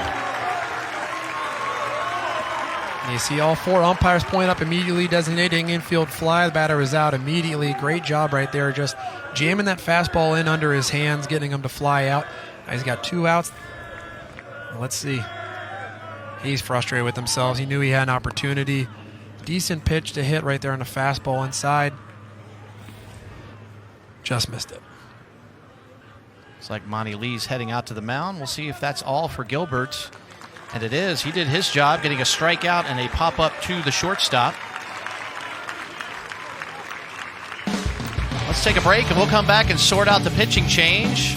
Bases loaded. Winthrop on top, 2-1.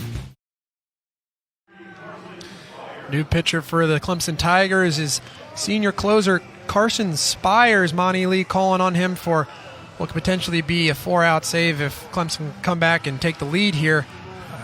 Carson Spires is probably the senior leader in this bullpen and someone that Coach Lee turns to on a consistent basis in some of these late-game, high-leverage situations.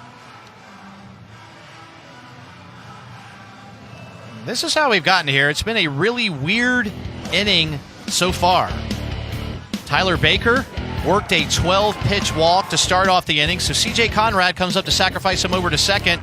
Nick Clayton stumbles here. That's error number 1 of the inning.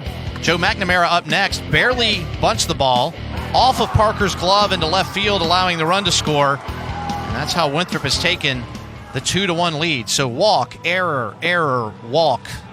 That's how we have the bases loaded. Then Yankel struck out and Cale Gibson popped to the shortstop. So Spires coming in to face Dylan Morton. Morton's got a couple of hits so far on the night. He's trying to get another run across. This could be a big momentum shift back to the Tigers if they could find a way to wiggle out of this, only giving up 1 run. Absolutely. If you can get out of this with only 1 run, it feels like a win for Clemson, right? It feels like you got out of a huge jam, and now you've got a lot of momentum. You can take that into offense and try to strike back.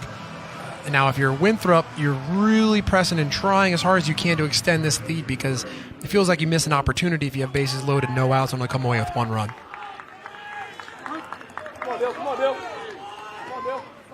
So the third baseman steps in. The first pitch coming from Spires. Right in there, strike 1. Good pitch. Good job by Spires getting ahead right here on Morton, who's been one of the more productive hitters today for the Winthrop Eagles. Big situation coming up. Good to get ahead. Come on, Dale. Right here. Spires taking his time. Morton fouls it away, and Spires is ahead, 0-2. Big cut by Morton right here. He's trying to throw that ball into the Cajun Cafe. Spires gets away with a mistake. A little bit, caught a little too much of the plate right there, but he fouled it off. Now he's ahead 0-2. Spires looking to put him away and send this momentum back into the Tiger dugout. 14 strikeouts and 13 innings on the season for Spires. He'd love number 15 right here. This is just inside. Spires thought he had him. 1-2. Yeah, he misses his spot right here, so Hackenberg has to reach across the plate. I'm wondering if Hackenberg is set up on the inside, if maybe he ends up getting that call. But because he's set up on the outside, Hackenberg has to reach his glove across the plate. Tyler Simpson says, no, sir, that is a ball. Bases full of Eagles. They've already gotten 1 run across this inning. Looking for more.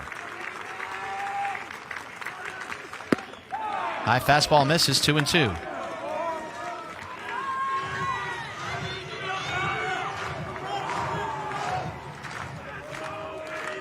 This Clemson crowd really getting into it. Trying to will Spires to a strikeout right here.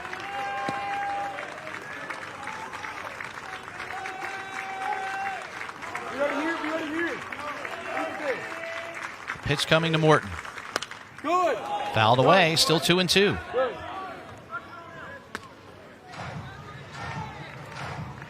Morton, the junior from Tampa, Florida. Again, 2 hits on the night. Yeah, another good pass right there on a pitch. Spires needs to be careful. He needs to execute his pitch because Morton's been right on him right here, fouling off a couple decent pitches.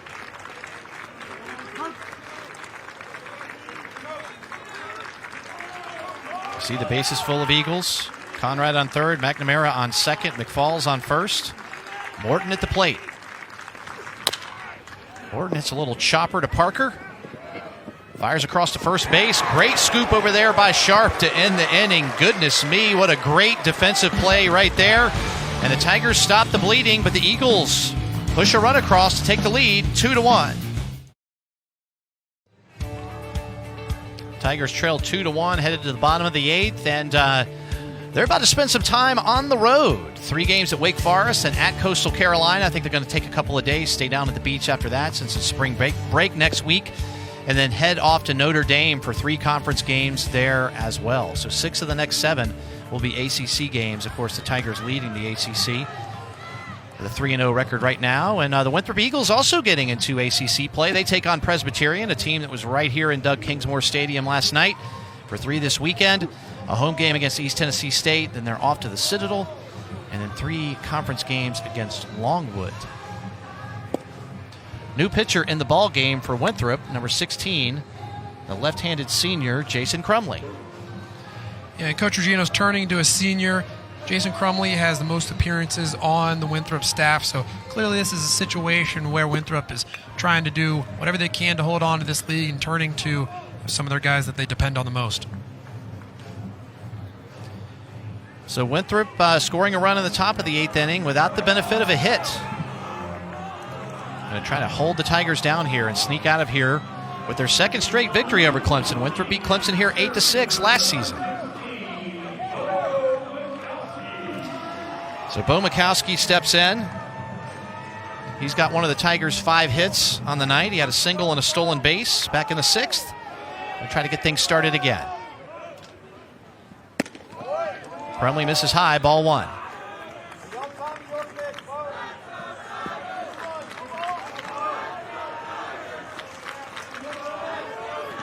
Mikowski taking over in center field for Bryce Teodosio. Fouls one away. Theodosio broke his wrist. They don't know when he will be back this season. So an excellent opportunity for Mikowski. See Crumley's numbers there. Yeah, clearly a guy who's had success and used to coming in late in games like this. So Coach Regino's turning to someone he can depend on. And misses 2-1. 3 straight sliders so far to Crumley, to the lefty Mikowski. This one backs up on him. Some plate umpire says no, did not get any of the plate.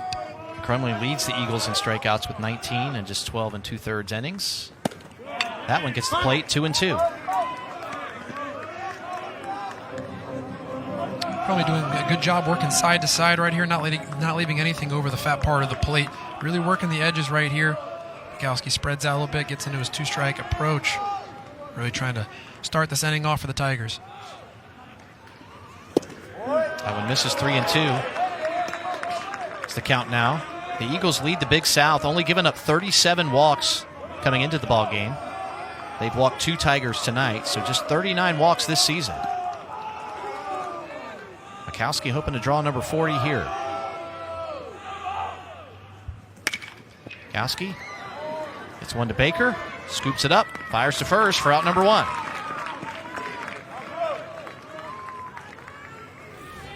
Another slider that just sort of backs up on him. Mikowski crowds the plate, so it gets in on him just a little bit. He ends up hitting into shortstop. Just let the ball get a little too deep on him, that's all.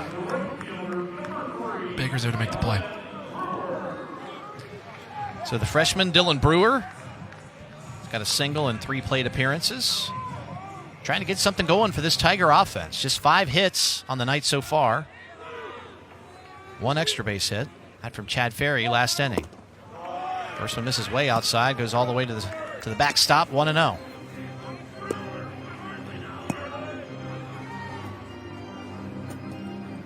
Clemson Tigers looking for any type of spark here in the 8th inning to get someone on so they can try to, get some action moving around on the bases. Brewer 5 doubles and a homer on the season. Looks at strike 1. Crumley's got a very interesting arm action, not one you see a whole lot from lefties. He kind of has this little bit of a short arm type of mentality that you see a lot on righties, especially on shorter righties. You don't see that too often on tall, lanky lefties. Good off-speed pitch, strike 2.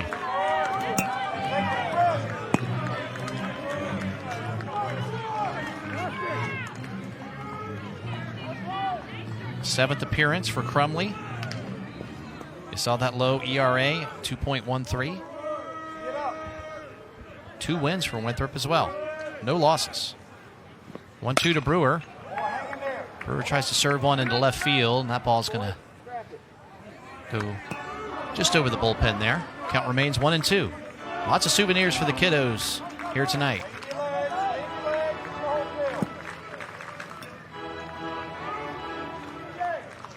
You can hear Coach Lee yelling from the dugout, use the whole field.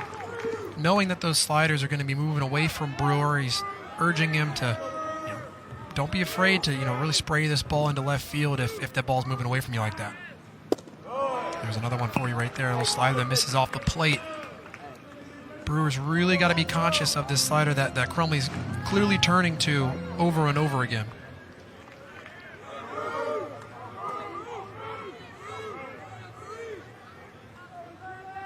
Two pitch to Brewer. Fouled away again.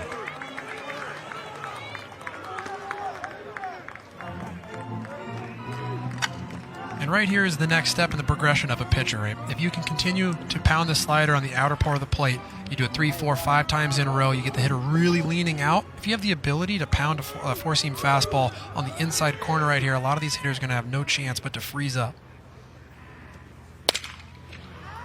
Another grounder to short, scooped up by Baker. He fires to first for out number 2.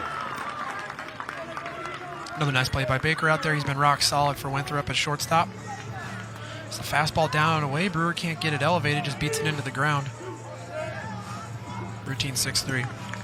Yeah, Baker had that diving stop in the 7th inning. You remember with Ferry on second base. Converted a play there. In fact, the last 4 putouts have all been from Baker. Saw the little cheat sheet that Baker's pulling out of his back pocket. That's more than likely a positioning chart. He'll glance down to that and see Henderson's up. Oh, this is where I'm supposed to play, so he moves over a little bit. Henderson takes ball 1 outside.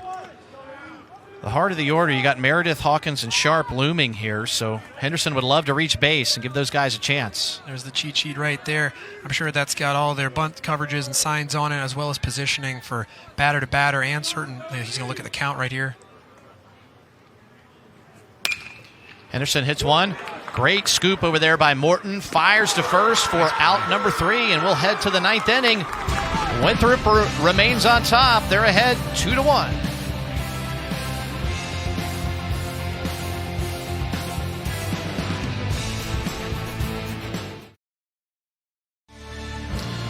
Two to 1, Eagles on top of the Tigers as we head to the 9th. Some familiar faces there. Shane Monahan, Bob Mahoney, among the crowd here at Doug Kingsmore Stadium. And the Tigers are going to have to find a way to tie this one up or walk this one off in the 9th inning.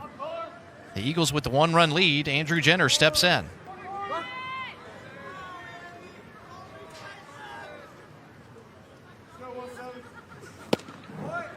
Pitch from Spires right in there, strike 1. So Spires did a great job of getting out of things in the 8th inning. Got out of a bases-loaded jam. Trying to hold things right here and give Clemson a chance in the bottom of the 9th. Jenner's got a single and a walk to his name tonight. This one right back to the mound. Good play by Spires. Toss over to Sharp for out number 1. Nice play, quick reaction, just sticks the glove out, snags the ball, trots over to first. Ball's hit well, just snags it, gives it a little flip, 1 down. If you're Winthrop too, you're really hoping to try to get a run right here, because if you can avoid what we got going, we got something going on here. First base umpire Barry Chambers coming over to talk to Tom Reginos about something. Don't know what this is all about.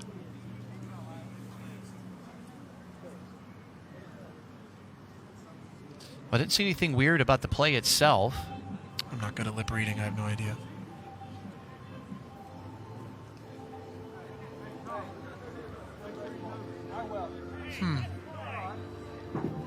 Curious if... I guess we'll see. Maybe did he foul the ball off his foot? No. Not sure what happened here. Not quite sure what happened. Maybe Jenner had some choice words coming down first base, and well, Spires gave him a little look. Not sure what all that was maybe about. there was some jawing going on between the dugout and Jenner right there, and Chambers just squashed that right away. Not sure what happened. Catcher Ty Hooks, big cut, strike 1. But like we were saying, if you're Winthrop, you really want to extend this lead to at least 2, because the threat of the solo home run in the 9th inning is always prevalent, right? If you can get this to 2 runs instead of 1, you lose that ability, or Clemson loses the ability to tie the game up with just 1 swing of the bat. So it's critical right here if you're Winthrop to try to extend this lead to 2 so that, 1 pitch can't hurt you. Hooks 0 for 3 tonight. Grounder to third. Bunted into a fielder's choice. And a fly ball to center. Strike 3. Really nice pitch there from Spires. Great spot. Hits Hackenberg right in the mid right here. A little fastball, a little backdoor 2-seam. Runs right back over the plate. Drills the corner right there. Perfect pitch. Not a whole lot you can do right there. Sometimes you just got to tip your cap and walk back to the dugout. Say, touche, sir. Nice pitch. Nice pitch. 6 strikeouts on the night for the Tigers. First one for Spires, number 15 on the season for him. Ball's hit over to Sharp, who flips to Spires. A very easy 1-2-3. Top of the 9th for Spires. Tigers down to their last at bat. Can they tie it up or walk it off? We'll see. A pitcher's duel here at Doug Kingsmore Stadium this evening. Winthrop on top of Clemson 2-1. Tigers have got to get a run across right here. They want to avoid the loss tonight. Kier Meredith has reached base safely in every single game this season. That streak is in jeopardy right here. Meredith, a couple of grounders to second base and a strikeout. Would love to get on base here ahead of Hawkins and Sharp.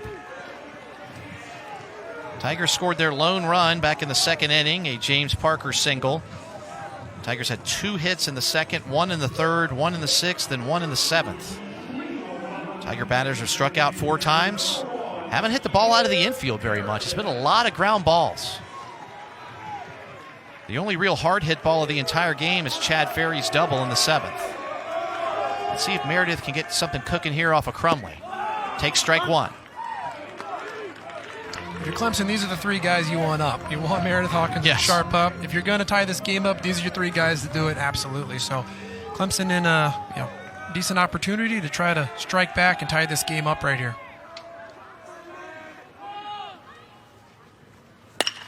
Meredith, grounder to McNamara at second. Over to Jenner, out number 1. McNamara's just been sitting in that 4-hole all game long, and Meredith's hit it to him a couple different times today. Great positioning by Winthrop. Solidly hit, but just right at McNamara in that 4-hole.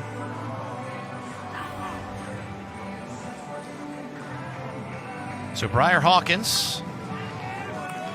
Well, looks like the Eagles are going to make another pitching change here before Hawkins comes up. Going to go with the righty to face the 2 righties coming up. And do whatever they can here. That's Colton Rendon in the ball game. We'll give you his stats. Sort everything out. Bottom of the 9th inning. Tigers down 1. New pitcher in the ball game for the Eagles, Colton Rendon. Yeah, Rendon's clearly the Winthrop closer with 4 saves on the year. No one else has. They have 5 saves total. Rendon has 4 of them. So Coach Regino's turning to his closer here in a crucial moment in the bottom of the 9th with 1 out. 2 righties coming up, Hawkins and Sharp. An impressive mustache as well. Absolutely. A lot of closers, a lot of good closers have had good mustaches. You need something. Rendon is one of those. You need something. You need some kind of shtick for sure as a closer. Closers are different guys, man. You got to have that sort of killer instinct as a closer because you're coming in a lot of high intensity situations, and all the pressure's on you to close the game out. So you got to be able to carry that burden. So Rendon doing his best to close out the game for Winthrop. Hawkins doing his best to try to continue this game for the Clemson Tigers. When we talked in the pregame, Winthrop coming into Clemson trying to win for the 2nd straight year and get a win against a ranked team. This is a really big deal for the Winthrop Eagle baseball team. Yep. They also talked about trying to build off the momentum of a big offensive performance from yesterday. Big cut. Hawkins fouls one down towards the bullpen. It will get out of play. Strike 1. Yeah, Tigers scored 12 runs yesterday. You talked about that in the pregame as well. Could they keep the bats hot? They have not so far tonight. Yeah, it's been the 2nd time so far where they're coming off big offensive performances and then turn around and have a less than ideal performance. So still some kinks early in the season that they're trying to iron out. But if they can find a way to squeak this win out, this would be a huge momentum booster going into the weekend. Tigers have won 4 straight. Swept Boston College in ACC play over the weekend. Beat Presbyterian 12-0 last night.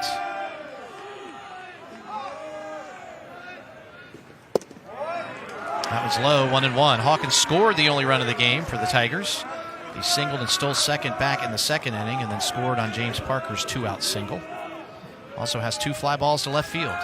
And he was close on that last one. He was. He hit one pretty hard. He was. To left field last time up.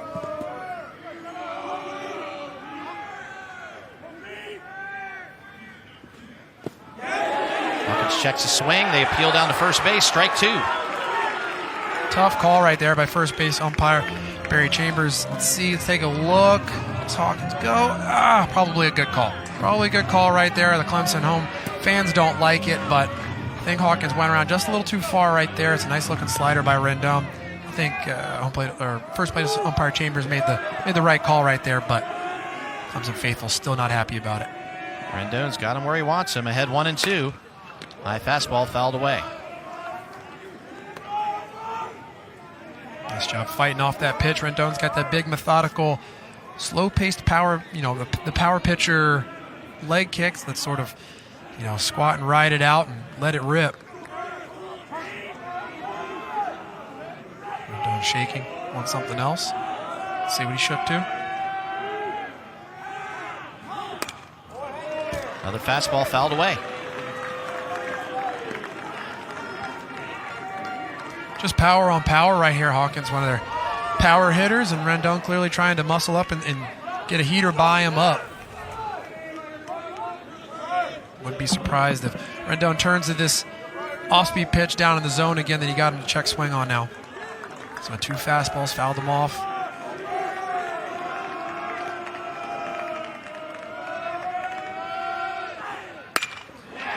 Ball's hit hard into left field. They'll take one hop and scooped up by Conrad, and Briar Hawkins with a one-out single. Nice looking swing. He did end up going with the slider. He just didn't bury it. Leaves it up.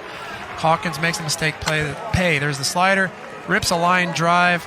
Nothing Conrad can do out there in left field. Just tries to keep in front of him. That's the start Clemson need right there. Now they're bringing in a pinch runner. It's Sam Hall, who is one of the fastest players not only on the Clemson team but in the ACC in general. Sam Hall's got a couple of stolen bases this season. So he's on first, and the big hero from last night's game, Davis Sharp, had 2 homers and 5 RBIs last night. Has struggled a little bit tonight with 2 strikeouts and a fly ball to left field. But you make one mistake to this guy, watch out. Absolutely. And as a power hitter, and honestly, really Clemson's only power threat in the lineup, being 0 for 3 on the day just means that you're that much closer to 1 for 4 with a home run. First pitch to Sharp. Just missed, 1-0. You don't send Hall here, do you? Do you consider it? I don't know. You'd have to get a really good jump. I didn't see how quick he was to the plate the first time around. I'd have to see if he's got that same big slow leg kick. Hall doesn't have much of a lead over there.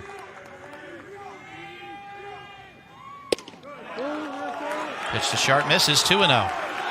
I would say no, you don't send him. He looks pretty quick to the plate right there.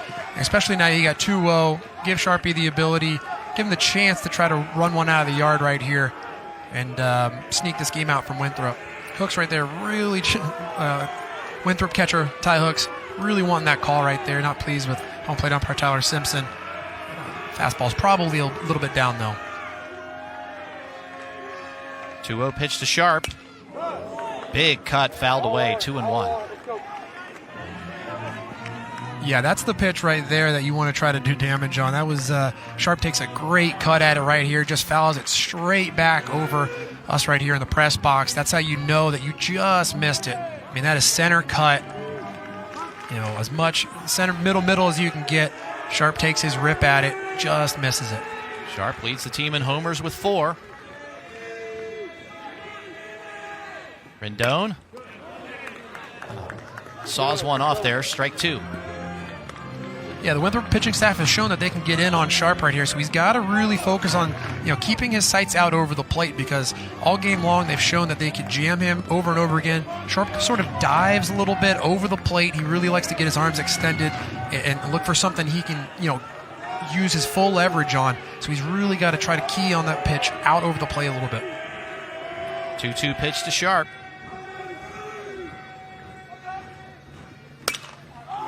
Sharp pops one sky high.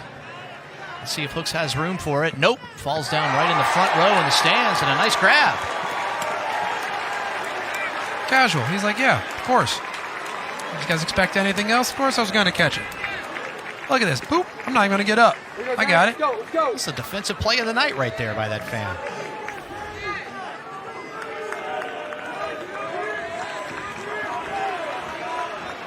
Davis Sharp stays alive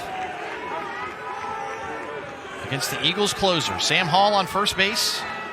He pinch ran for Briar Hawkins after he singled. That ball in the dirt. Hook stays in front of it. Hall takes off and gets down to second base, so he's now in scoring position. Great read by Sam Hall right here. That's why he's in the game right now. He's a base running threat. Not just stealing, but reading balls in the dirt. The moment that this pitch is in the dirt, he takes off. Hooks can't smother it and find it quick enough to even consider throwing it. Now Clemson has a guy in scoring position, and Sharp is battling with 3-2 right here. If you're Rendon, I think you got to be really smart. You got a base open now. You had a good at-bat with Sharp right here. He's been really on some of your pitches. He laid off a tough slider right here. I think you really got to be smart and decide how you want to attack him right here and just go into whatever pitch you're doing with full conviction, because if not, it could be dangerous. Payoff pitch to Sharp. It's one in the hole. It's short. Long throw by Baker. Throws it high. Goes over his head. Hall's going to come around third base and score, and the Tigers have tied the ball game up at 2. At first, I was almost like, oh no, that's bad base running. The ball is in front of Sam Hall. Baker easily could have backhanded that, thrown it to third base to get Sam Hall an easy tag out at third. Instead, he snags it, tries to throw Sharp out at first base, ends up throwing it almost into the dugout. Watch, you see the ball beat right here. Sam Hall takes off. You shouldn't do that right there. Easily could have thrown him out at third base. Baker plants, throws it high. Hall comes around and scores right there. Tigers catch a break. Tie ball game 2-2. Great at bat right there by Davis Sharp, just battling and battling. He missed a couple pitches that he could have done damage with, but he stayed in the at bat, was able to put the ball in play and just cause any kind of ruckus going on the field. Yeah, a big moment right now for the Clemson Tigers, and the fan base is loving it. Right now, if you're Winthrop, though, you got to settle in. The inning is not over. The game's not over. You're tied, right? You're not losing. You're tied. So you got to try to limit the damage as much as possible right here. Try to induce a ground ball double play. Get back in the dugout and get yourself back on top of this game. So Tyler Baker had an unbelievable day in the field. That was a tough defensive play going in the hole right there. Play. Just went high with the throw, and the Tigers will take it and tie this ball game up. Yeah, that's too bad. He's had a really good day at shortstop for them. Honestly, I think it was just a bad decision, not a bad play, right? I mean, he got to the ball deep in the backhand in the 6 hole there. He got it. He just made the wrong decision. He just should have taken the easy play, dumped it to third base. They have Sam Hall dead to rights by 4 to 5 steps if he does that. Instead, I mean, sometimes the game speeds up on you a little bit. Tension of the moment. You catch it, you're like, all right, whatever, no worries. We'll just go ahead and get the out. But now Clemson's got new life. Chad Ferry, who crushed a double last at bat, steps up to the plate. Rendon to Ferry. Outside ball 1. Now, if you remember, the third game of the series against Boston College, Hall came in to pinch run for Sharp. Ended up stealing second base, advancing to third on a sac bunt, and then scoring the game-winning run at the very end there. So Sam Hall doing damage in the 9th inning a couple of times for the Tigers here recently. Pitch to Ferry, big cut, swung on and missed. 1-1. You're really starting to see the confidence from Ferry here. You see these cuts are getting really aggressive. He's really starting to feel better at the plate right now. That double, his last at-bat was just a sign of that. Now you can see even his takes right now, he's itching to swing the bat. Rendon's got to be careful. He's got to make sure that he's locating his pitches, not giving anything too good to hit. That one low to Ferry. 2-1. This is a great take right here. Great take. This is a little, I'm not sure, maybe that was a little changeup right there, a little slider. I couldn't tell what the pitch was right there, but some off-speed pitch that ended up diving down under the plate. Ferry ends up laying off, even though he sort of flinched at it. Great take right there. Ferry kind of hits one off the hands. Let's see if that one can stay fair. Just foul down the right field line. Just kind of sawed that one off down there. Yeah, at first it came off the bat. I thought he hit it pretty well. Then I realized he got jammed and wasn't quite sure if it was going to fall into no man's land out there, but behind first base, it lands pretty decently foul, about 1.5 2 feet foul. So a lot of excitement right here for the Clemson fan base, but not all that close. Ferry's got a battle right here with 2 strikes. So Davis Sharp on first base. Does have a stolen base this season, in case Ferry were to get a hold of one in the gap. The 2-2 pitch. Swung on and missed, strike 3. A nasty pitch from Rendon. Great pitch. This is a sharp slider right here. Sharp slider. Looks like it's going to be a great pitch to hit. Ends up diving down under the barrel. Just a phenomenal pitch right here to get back in charge of the bat and get the strikeout. I'm sure Ferry thought he was going to go back to what I now realize was a splitter. I'm sure he thought he was going to go back to that splitter that he ended up taking early in the at-bat. So when he sees that pitch out over the plate, he instantly thinks it's the fastball, ends up being the slider, swings over top of it. Just great execution right there. James Parker swings and misses. Uh-oh. Sam Hall stuck, kind of rundown out here with Davis Sharp. Producing a lot of throws, and he is tagged out to end the inning. So Sharp got caught napping out there. A good play by the catcher, Hooks, to catch him. And we've got some free baseball coming up. The Tigers do push a run across to tie it up. See right there, Hooks. See Sharp out there, who was a little indecisive on whether he wanted to go to second or not. And he worked the run down here pretty well. This ball game is tied, headed to extras. Free baseball at Doug Kingsmore Stadium. This ball game tied at 2 as we head to the 10th inning. A really ugly 8th inning by the Tiger defense gave Winthrop a run, and then some defensive mistakes by Winthrop in the 9th inning give the Tigers a run. And we're headed to the 10th. Spires stays in the ball game. We're back to the top of the order now. C.J. Conrad reached on an error back in the 8th on a sacrifice bunt, and he came into the game after Luke Hannum looked like he injured his hand sliding into second base. Spires quickly ahead, 0-2. I'm curious how long Spires will stay out there. He's more of the closer role. He did the 4-out save attempt. Now we're going into 5, 6, 7 outs. So I'm curious how long he's going to stay out there and if they're going to start getting someone working out down the pen. This is low, 1-2. Yeah, we talked to Monty Lee about this very situation before the game, right? I mean, you've got to factor in that you've got 3 ball games coming up this weekend. There are certain pitchers that you're going to want to use on the weekend, and Spires is probably one of them. Absolutely, he's definitely one of them. So I'm curious how much longer he's going to be out there. Swung on and missed, strike 3. Second strikeout of the game for Spires.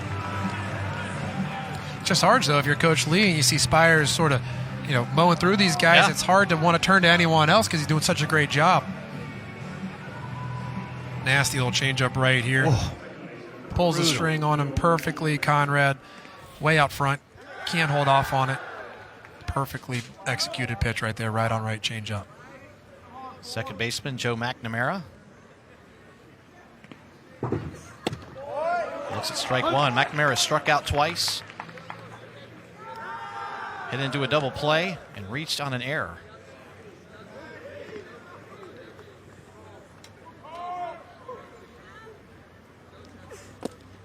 Spires kind of overthrows on that one. Throws it in the dirt, 1-1. I suppose the only good news for Coach Lee and Spires is that he's only at 20 pitches right now, even though he's thrown through 4 outs. He's made quick work of the Winthrop hitters so far, so his pitch count hasn't gotten up too high, so I'm sure maybe that's sort of the indicator of his workload, not necessarily the outs, just how many pitches he's using to get those outs. Swung on and missed, strike 2. Spires is dealing right now. Another looks like a little nasty changeup again right here. Yep. Just rolls the wrist over, lets that thing roll out the side of his hand off the pinky there, and sneaks backdoor right on the edge of the black on the outside corner. Spires misses outside, count even at 2-2. So both teams have their closers in the ball game. So we're tied in extra innings. I really enjoyed the commitment I've seen in college baseball so far of a lot of right-handers trying to commit to changeups a little more to right-handed hitters. You don't see that a whole lot. You don't see a lot in college baseball, the right-on-right changeup. But I've seen a lot of Clemson pitchers commit to that and have a lot of success with it. Slider misses off the plate right there. 3-2 count. Count now full, 3-2. Let's see what Spires goes to here. Strike 3. Blows it by him. Hole number 1. Straight strikeouts. That's right. Hole number 1, the fastball. Rears back. Blows him away. Great location right there. McNamara can't catch up. Nice strikeout right there by Spires. Scout McFalls. One of our favorite names. I think we talked about how cool his name was like 9 hours ago in the first inning when this ball game started. Yeah. He's drawn 3 walks and hit a grounder to second back in the first inning. I'm excited for this at-bat, right? This is Spires, one of the best pitchers on the staff. McFalls, who has one of the most advanced approaches on the Winthrop lineup. He's been very patient today. Hasn't swung at anything that he didn't like to swing at. Worked 3 walks so far. So very curious and interested to see this at-bat against 2 guys, especially seniors, more mature players and advanced players going against each other right now in a crucial situation. McFall squares the bunt and misses. Hall was way back at third base. If he could have laid that down, he probably could have walked to first. Good thought. Yeah, interesting thought right there with 2 outs. You know, I'm a biased player. I'm always looking to, throw one in the seats if you can to put a point up on the board. But if you got an opportunity to get on base, then, why not take it? Spires misses high. 1-2 the count. Top of the 10th. 2 outs. Spires trying to get the Tigers back up with a chance to win it. This is inside, 2-2. Every at-bat McFalls has had has been like this, been deep counts. He's been very picky, very patient. Not someone that Clemson staff has gotten to chase. Spires looking to change that right now. That senior experience. 382 average this season. Hammers one down the line. Just foul. Couldn't have missed by much. Just missed a double. That one was close. That was right on the line right there. Would have easily been extra bases.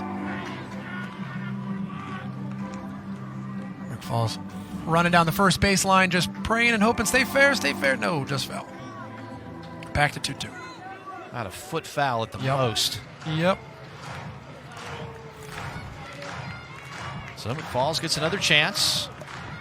2-2 the count.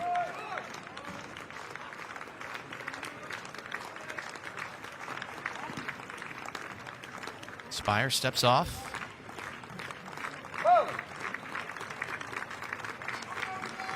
He's ready to go. Trying to strike out the side here. There's one in the dirt. Ball 3. Another 3-2 count for Scout McFalls.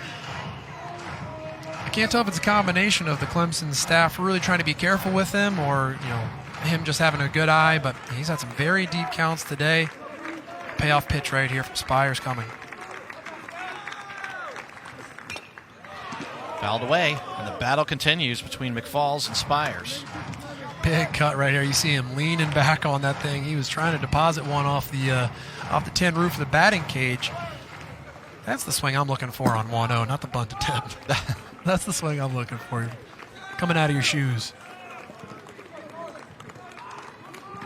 Keep throwing heat if you're Spires? I think so. I think you don't mess around. You challenge him with a fastball right here. Ball's popped into right field, fairly deep. Brewer gets under that one and drags it in to end the top of the 10th. So good pitching from Spires. Tigers will try to walk it off here in the bottom of the 10th inning. This ball game's tied at 2. Bottom of the 10th inning. Tigers trying to get out of here with a victory. Got Parker, Hackenberg, and Mikowski due up for Clemson.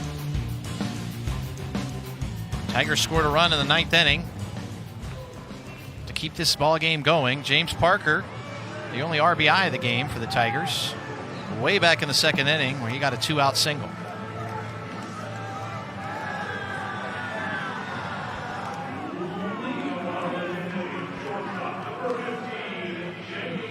Parker, the sophomore from Anderson, not too far away.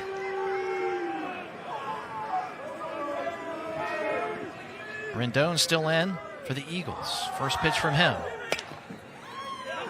Parker hits one foul, strike 1. Rendon doing a good job here, just getting ahead. Thought it was a pretty decent pitch to hit. Parker ends up cueing that off the end of the bat somehow. That's hard to do with a pitch inside like that, to cue it off the end of the bat on a fastball like that. But Parker obviously raring to go. Yeah, Hooks was confused. He was looking straight up in the air. Rendon was looking to the right. I mean, everybody had no idea where that one was going. That's the worst. I've done that plenty of times, and they end up cue balled to first base, and I'm out before I can even know where the ball is.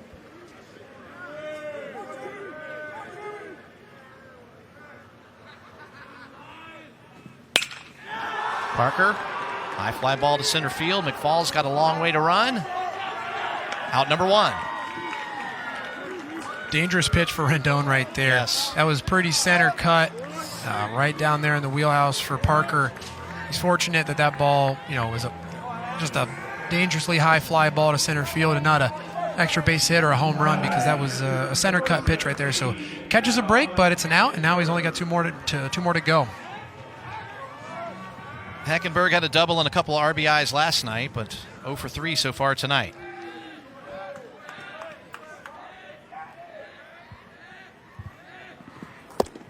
Rendon misses low, ball 1. All right, so if you're Hackenberg here, you're trying to hit one out of the park, you're trying to get on base. What's the mentality in the extra innings, and how does that change for the Tigers? I don't know if Hackenberg is the home run type of guy. So I think if you're Hackenberg, you're just looking to hit something hard, as hard as you can hit it.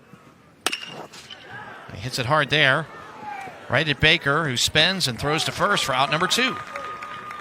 Should have clarified. You want to hit it hard, not at someone. Yes. Yeah, that's the key. The key is to hit it hard. Honestly, just don't even hit it at someone in general. It can be soft and not at someone.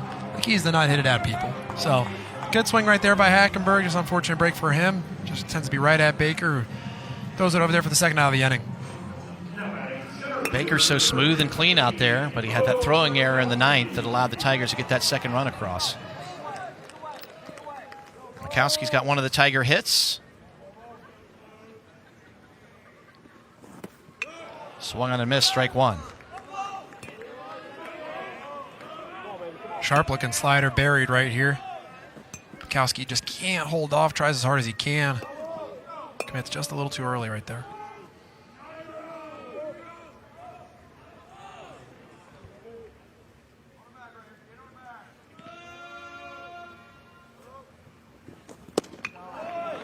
Off-speed misses inside.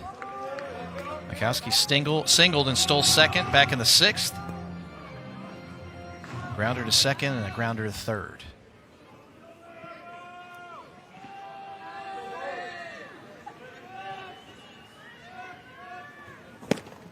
Big cut there on the fastball, 1-2. Yeah, aggressive looking swing right here. Mikowski looking to do damage. Pitches up and away, just can't get to it. Let's see if Rendon goes back to the off-speed here to try to get him. Goes fastball in the dirt. 2-2. So both closers so far for both Winthrop and Clemson now working multiple innings, multiple outs. Not quite sure how long both of these guys can go. Mikowski hits one to center. McFalls takes about 3 steps, and that's out number 3. We head to the 11th inning. This ball game is tied at 2.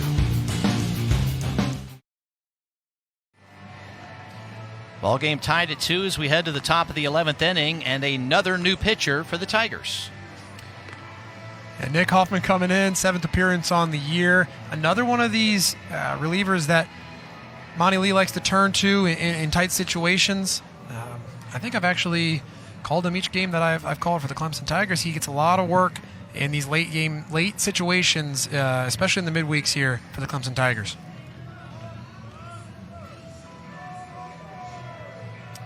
Hoffman, another freshman arm. And you love the 11 strikeout, no walk ratio.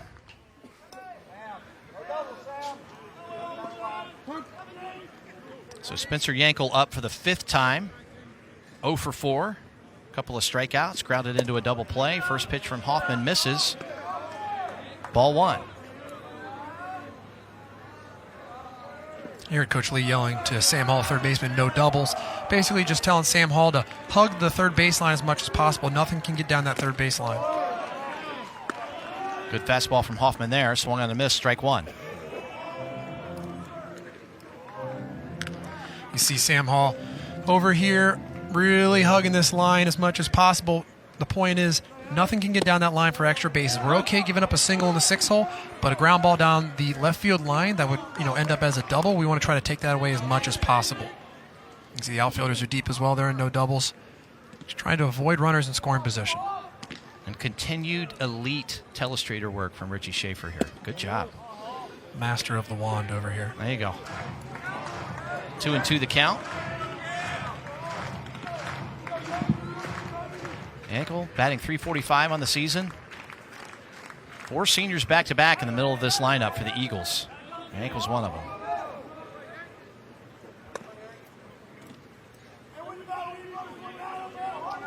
Full count. If you're Hoffman, you don't want to walk the leadoff batter in extra innings.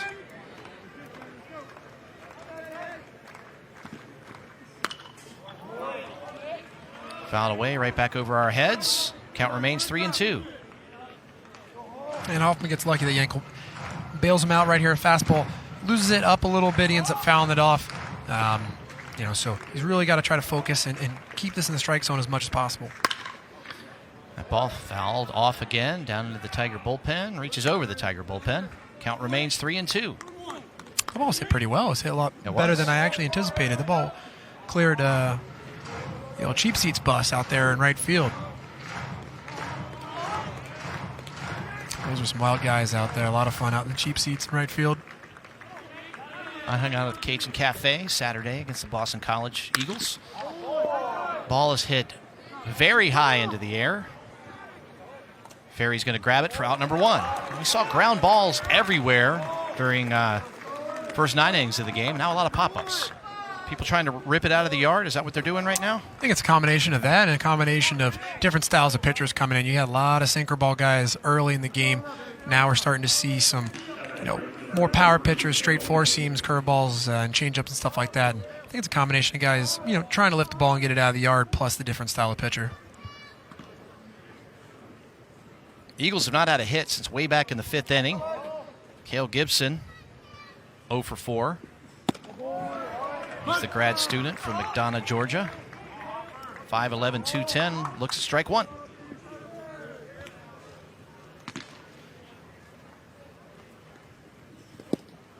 Next one bounces up there, 1-1.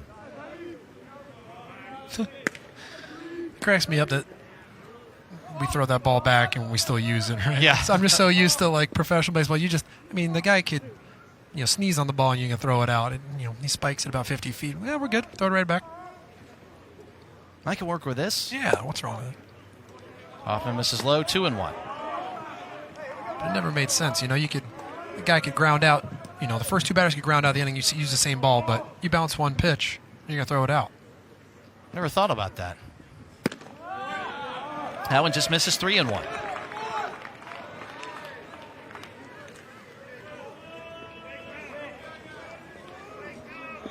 Gibson in a positive count right here. Trying to get his best swing off. There it was. Goodness me. He did not get cheated. He did not get cheated. Big cut right here.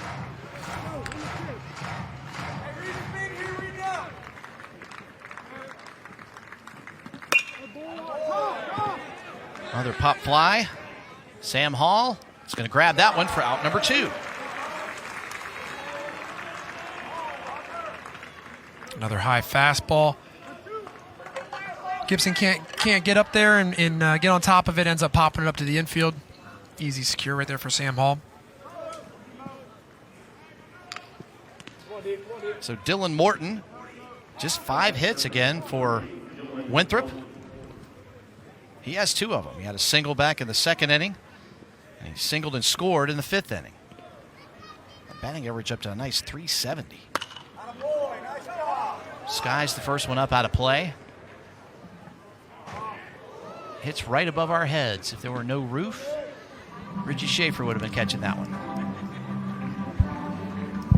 Yeah, I didn't like pop-ups. I usually let my shortstop call them off. So I would have deferred to you. I said, you got it. Big cut again. Yeah, foul back to the screen, 0-2. And you can see Hoffman's living at the top of the strike zone, right around the letters. That's why he's seeing a lot of these fly balls and pop-ups and stuff. That's where he wants to live. He's got that spin rate, and he lives at the top of the strike zone, trying to get guys to either swing underneath it or just get enough of it to pop it up softly. There's another one, right? He goes right back to the well.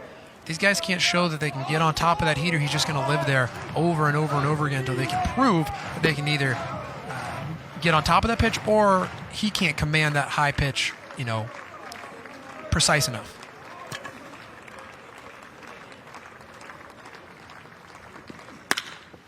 Morton hits one. What a play! Diving play by James Parker. That's the best defensive play of the night, and that will end the top of the 11th inning. Goodness me. That's as good as you will see from James Parker. The full extension. Grabs that one in the webbing of the glove. One more look at that beautiful play as we head to the bottom of the 11th, tied at 2.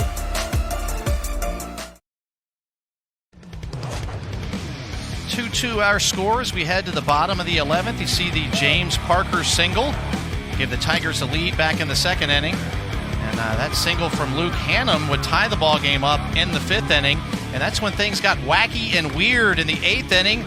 The bunt, the misplay by Parker, run scores, an unearned run there for the Eagles to take the 2-1 lead, and then more weirdness in the 9th inning as Sam Hall would come around. Benefit of an error there as well, and we are tied at 2 as we head to the bottom of the 11th. And a new pitcher into the ball game for the Winthrop Eagles. I think the Tigers will be pleased to see that Rendon is no longer in the ball game. That's Garrett Gainey. Yeah, I think we're at the point in the game where we're going to start seeing some arms get their opportunities to get some work in. Gainey's only got 4 innings on the season so far.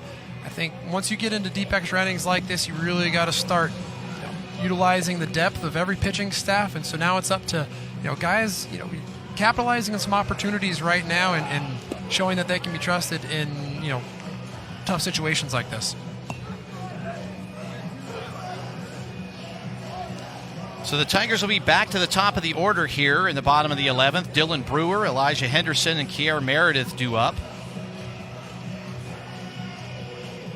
Richie, as I'm asking this question, I'm already regretting asking this question, but what's the longest ball game you've ever played in? Oh, man. I don't know the longest single game I've ever played in. I played a game I played essentially a triple header that was over 24 innings. We had to make up a rain delay. This was in the Florida State League in high. We had to make up a rain delay, so we were in the 9th inning of that game. That game ended up going to extras. Then we had a double header that we had to make up. So we played the first 7 innings of that game, and then the next game went into 15 innings, whatever insane it was. Yeah. This was all in one day? All in one day, yeah. Holy cow. Yeah. I had a buddy go 0 for 13 on the day. No. Yeah. My buddy Kirk Casale, the backup catcher for the Cincinnati Reds right now, he went 0 for 13 on the day. That's a lifetime nickname at that point. Yeah. It's up 0 for 13. Yeah, that was a tough drive home back to the apartment after that day. We lost all 3 games, too. Oh, gosh. It was a tough day. Well, I'm glad I could bring that memory back. It was a tough day all around for it wasn't bad for everyone. I hit a home run that day, so it wasn't a bad day for everyone. Just Kurt and the rest of the Port Charlotte Stone Crabs. Brewer chops one to Baker. He fires over to first for out number 1. Almost an identical swing and hit to his last one. A fastball down and away. He sort of beats it into the ground. Baker backhands it, throws it over there. It's like Groundhog's Day over here.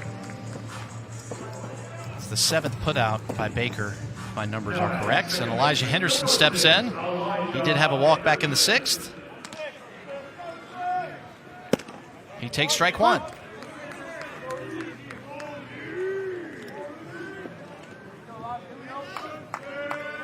Kier Meredith on deck. Tigers looking to walk it off here in the 11th inning. That one fouled back to the backstop, 0-2. Kind of lunged at that. Yeah, a little off-speed pitch off the plate right there. Henderson expanded the zone just a little bit, but good swing. Just probably a ball off the plate, not something he wants to attack right there. Henderson hits one high and deep to left field. That ball's going to be off the wall. Big turn around first. He's going to come sliding into second base. Barely beats the throw. A nice defensive play there by Conrad. Henderson almost ended this one himself, but he'll take the double. Yeah, this ball's ripped right here. And not the pitch he wants. Crushes it right here. Just barely doesn't get out. Right off the wall. Nice hustle right here to make sure he ends up getting 2-second for the double. Sometimes we can hit it, look at it and think it's out, and then end up at first base. But great hustle right there. And he was the guy we talked about earlier that's, a clutch hitter for them and a guy that can really spark this offense. And I like that the fact that Kier Meredith gets another opportunity to extend his on-base streak. And I think it'd be a fitting fashion right here if he extended it with a walk-off hit. But Winthrop doing everything they can to make sure that doesn't happen. I wonder if the Eagles consider walking Meredith here. I don't know. Do you walk Meredith to get to Sam Hall? Possibly. You do have the left on left right now. Tough call. At this point, who knows? I mean, it's been such a crazy game. You never know what can happen. So I say with the left on left, I say you probably just, pitch to him and go for it. So Elijah Henderson on second. He would be the winning run. Kier Meredith has reached base in all 16 games this season for Clemson. Has not so far tonight. He is 0 for 4. Meredith calls time. 3 grounders to second and a strikeout for Meredith. You've got Morton over at third. He's not in on the grass.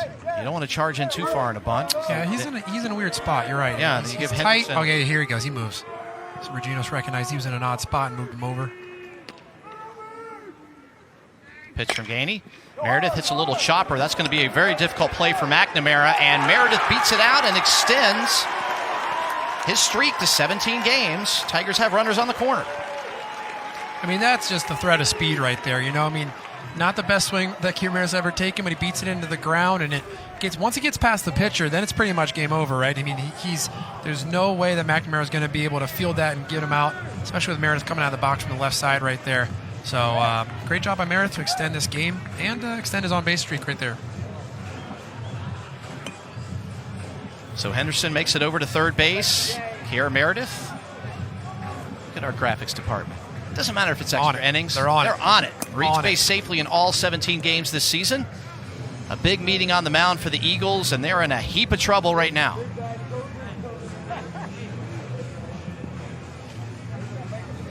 Coach Regino's probably just talking about defensive alignment and what to do right here. This is an awkward spot with the winning run on third, right? You got, guys on first and third. You pull everyone in tight here. Meredith is going to take off to second base, but his run doesn't matter, right? The only run that matters is at third base, but you do have one out, and you want to try to keep the double play in order. So very curious to see how Coach Regino's plays this out. And it looks like, see when everyone gets set here, it looks like they're probably going to do corners in, and the middle infielders are going to try to turn to, maybe not actually. Looks like they're in a little bit of a hybrid. Looks like shortstop Baker is in what we call like a halfway point, where basically he can kind of do either, right? Say Hawkins hammers this ball right to shortstop. He's in a position where if Henderson does take off to home, he's close enough to home to where he can turn and fire it home to try to make the force out. But he's also in a position where he's deep enough to have enough range to try to turn a double play. It looks like they're going to put Sam Hall on right here, actually. So yeah, I was literally about to ask if it might make sense to just load the bases here to give him a couple of more options. Yeah, I'm never a big fan of loading the bases just because, now the threat of a walk, pushing the run in is always there. Or even just a wild pitch, if it slips out of his hand and hits him in the toe. Now it's like, So, interesting call right here, but, Regino's decides that that's what he wants to do, and he'd rather face Sharp. But if you're going to do that, I would assume you'd want to bring the infield in, but it doesn't look like they're going to do that. So, interesting call. So, Henderson's on third, Meredith's on second, Hall's on first. Meredith and Hall really don't matter. This is all about Elijah Henderson at third base and Davis Sharp at the plate. 1 for 4 with a single. A single and then the subsequent throwing error led to the tying of the ball game in the 9th inning. First pitch to Sharp. Checks a swing. They appeal to first. Strike one. Waited a long time to appeal that. Yeah, first base umpire Barry Chambers had a couple tough calls today on check swings. Let's see here. Oh, yeah, that's an easy one. That's one of the easier ones today. I'm not quite sure what first baseman Andrew Jenner is doing in terms of positioning. Looks like he was almost crashing, like he anticipated a sack bunt or something. He should probably be way closer to the 4-hole. Well, squeeze play could be in order potentially. A big cut from Sharp. Strike 2. Now he's behind.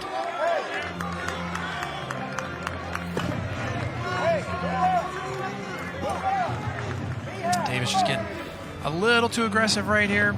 You see Outfield's in. Yeah, you see outfield in. You see Jenner. I mean, realistically, Jenner should probably be like over here a little bit more, but that's Coach Reginos' call, and that's where he wants him to be at.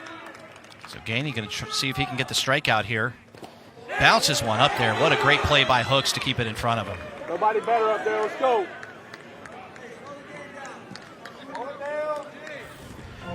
And a great job by catcher Ty Hooks right here to smother this. Gets it right off the arm and the bicep. It's one of those ones that doesn't catch any chest protector at all. You just wear it right off the bicep. But, in the moment of all the adrenaline going, you're doing anything you can to keep that ball in front to make sure Henderson doesn't end up scoring. But one of those ones that you wake up tomorrow with a bruise, you're not quite sure where you got it from. Davis Sharp trying to be the hero. Bases full of Tigers. 1 out, 1-2 the count. Ball high and outside, 2-2. Yeah, Hooks is having to work this inning back there. Had to jump out of his stance to snag that one. Sam Hall at third base. The Tigers can push him across. Elijah Henderson at third base. Tigers can push him across. They will be 3-2 winners. 2-2 to Sharp.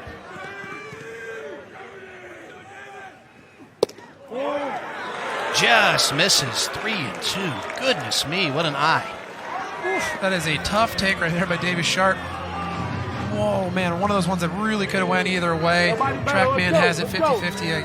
I guess he has it on a strike catch in the bottom of the zone right there.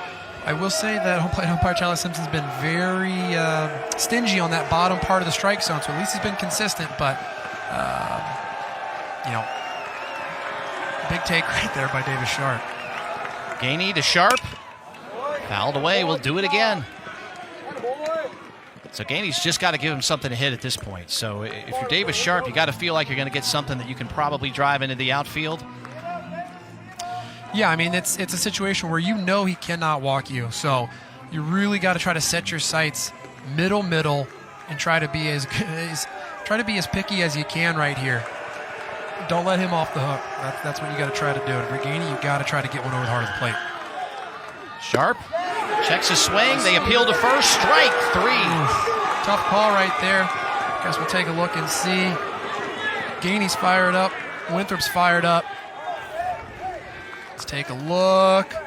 And yeah, that's another one right there. I think Sharp knew it right away, too. He was just maybe hoping and praying. That ball way out of the strike zone. Yeah, way out of the strike zone there. And that's the 3-2 counts are always so tough. You just let your guard down just a little bit, and you think that, because he has to throw a strike, that he will throw a strike, but that's not always the case.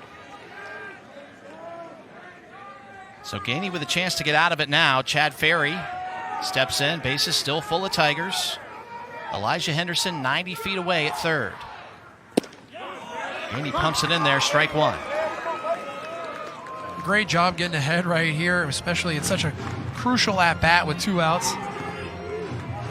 Being able to get ahead, now he can work the pitches he wants to do instead of falling behind and trying to give in to Ferry right here. You see the situation there. 2-2 our score, 2 outs, bases loaded. Left fielder Chad Ferry hits one to right field. Gibson goes back over his head. Walk-off winner for Chad Ferry. What a great swing by Chad Ferry and a cool moment for someone who started the season kind of slow and has really come on strong. What a great swing right here. This ball's hammered. Gibson can't come up with it. What a good comeback win for the Clemson Tigers right here.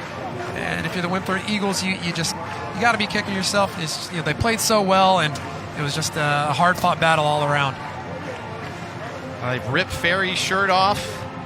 Henderson comes in to score. He hit that ball really hard. I thought it was going to be caught by Gibson out there, but it just kept going and working his way over his head. So a walk-off winner for Chad Ferry.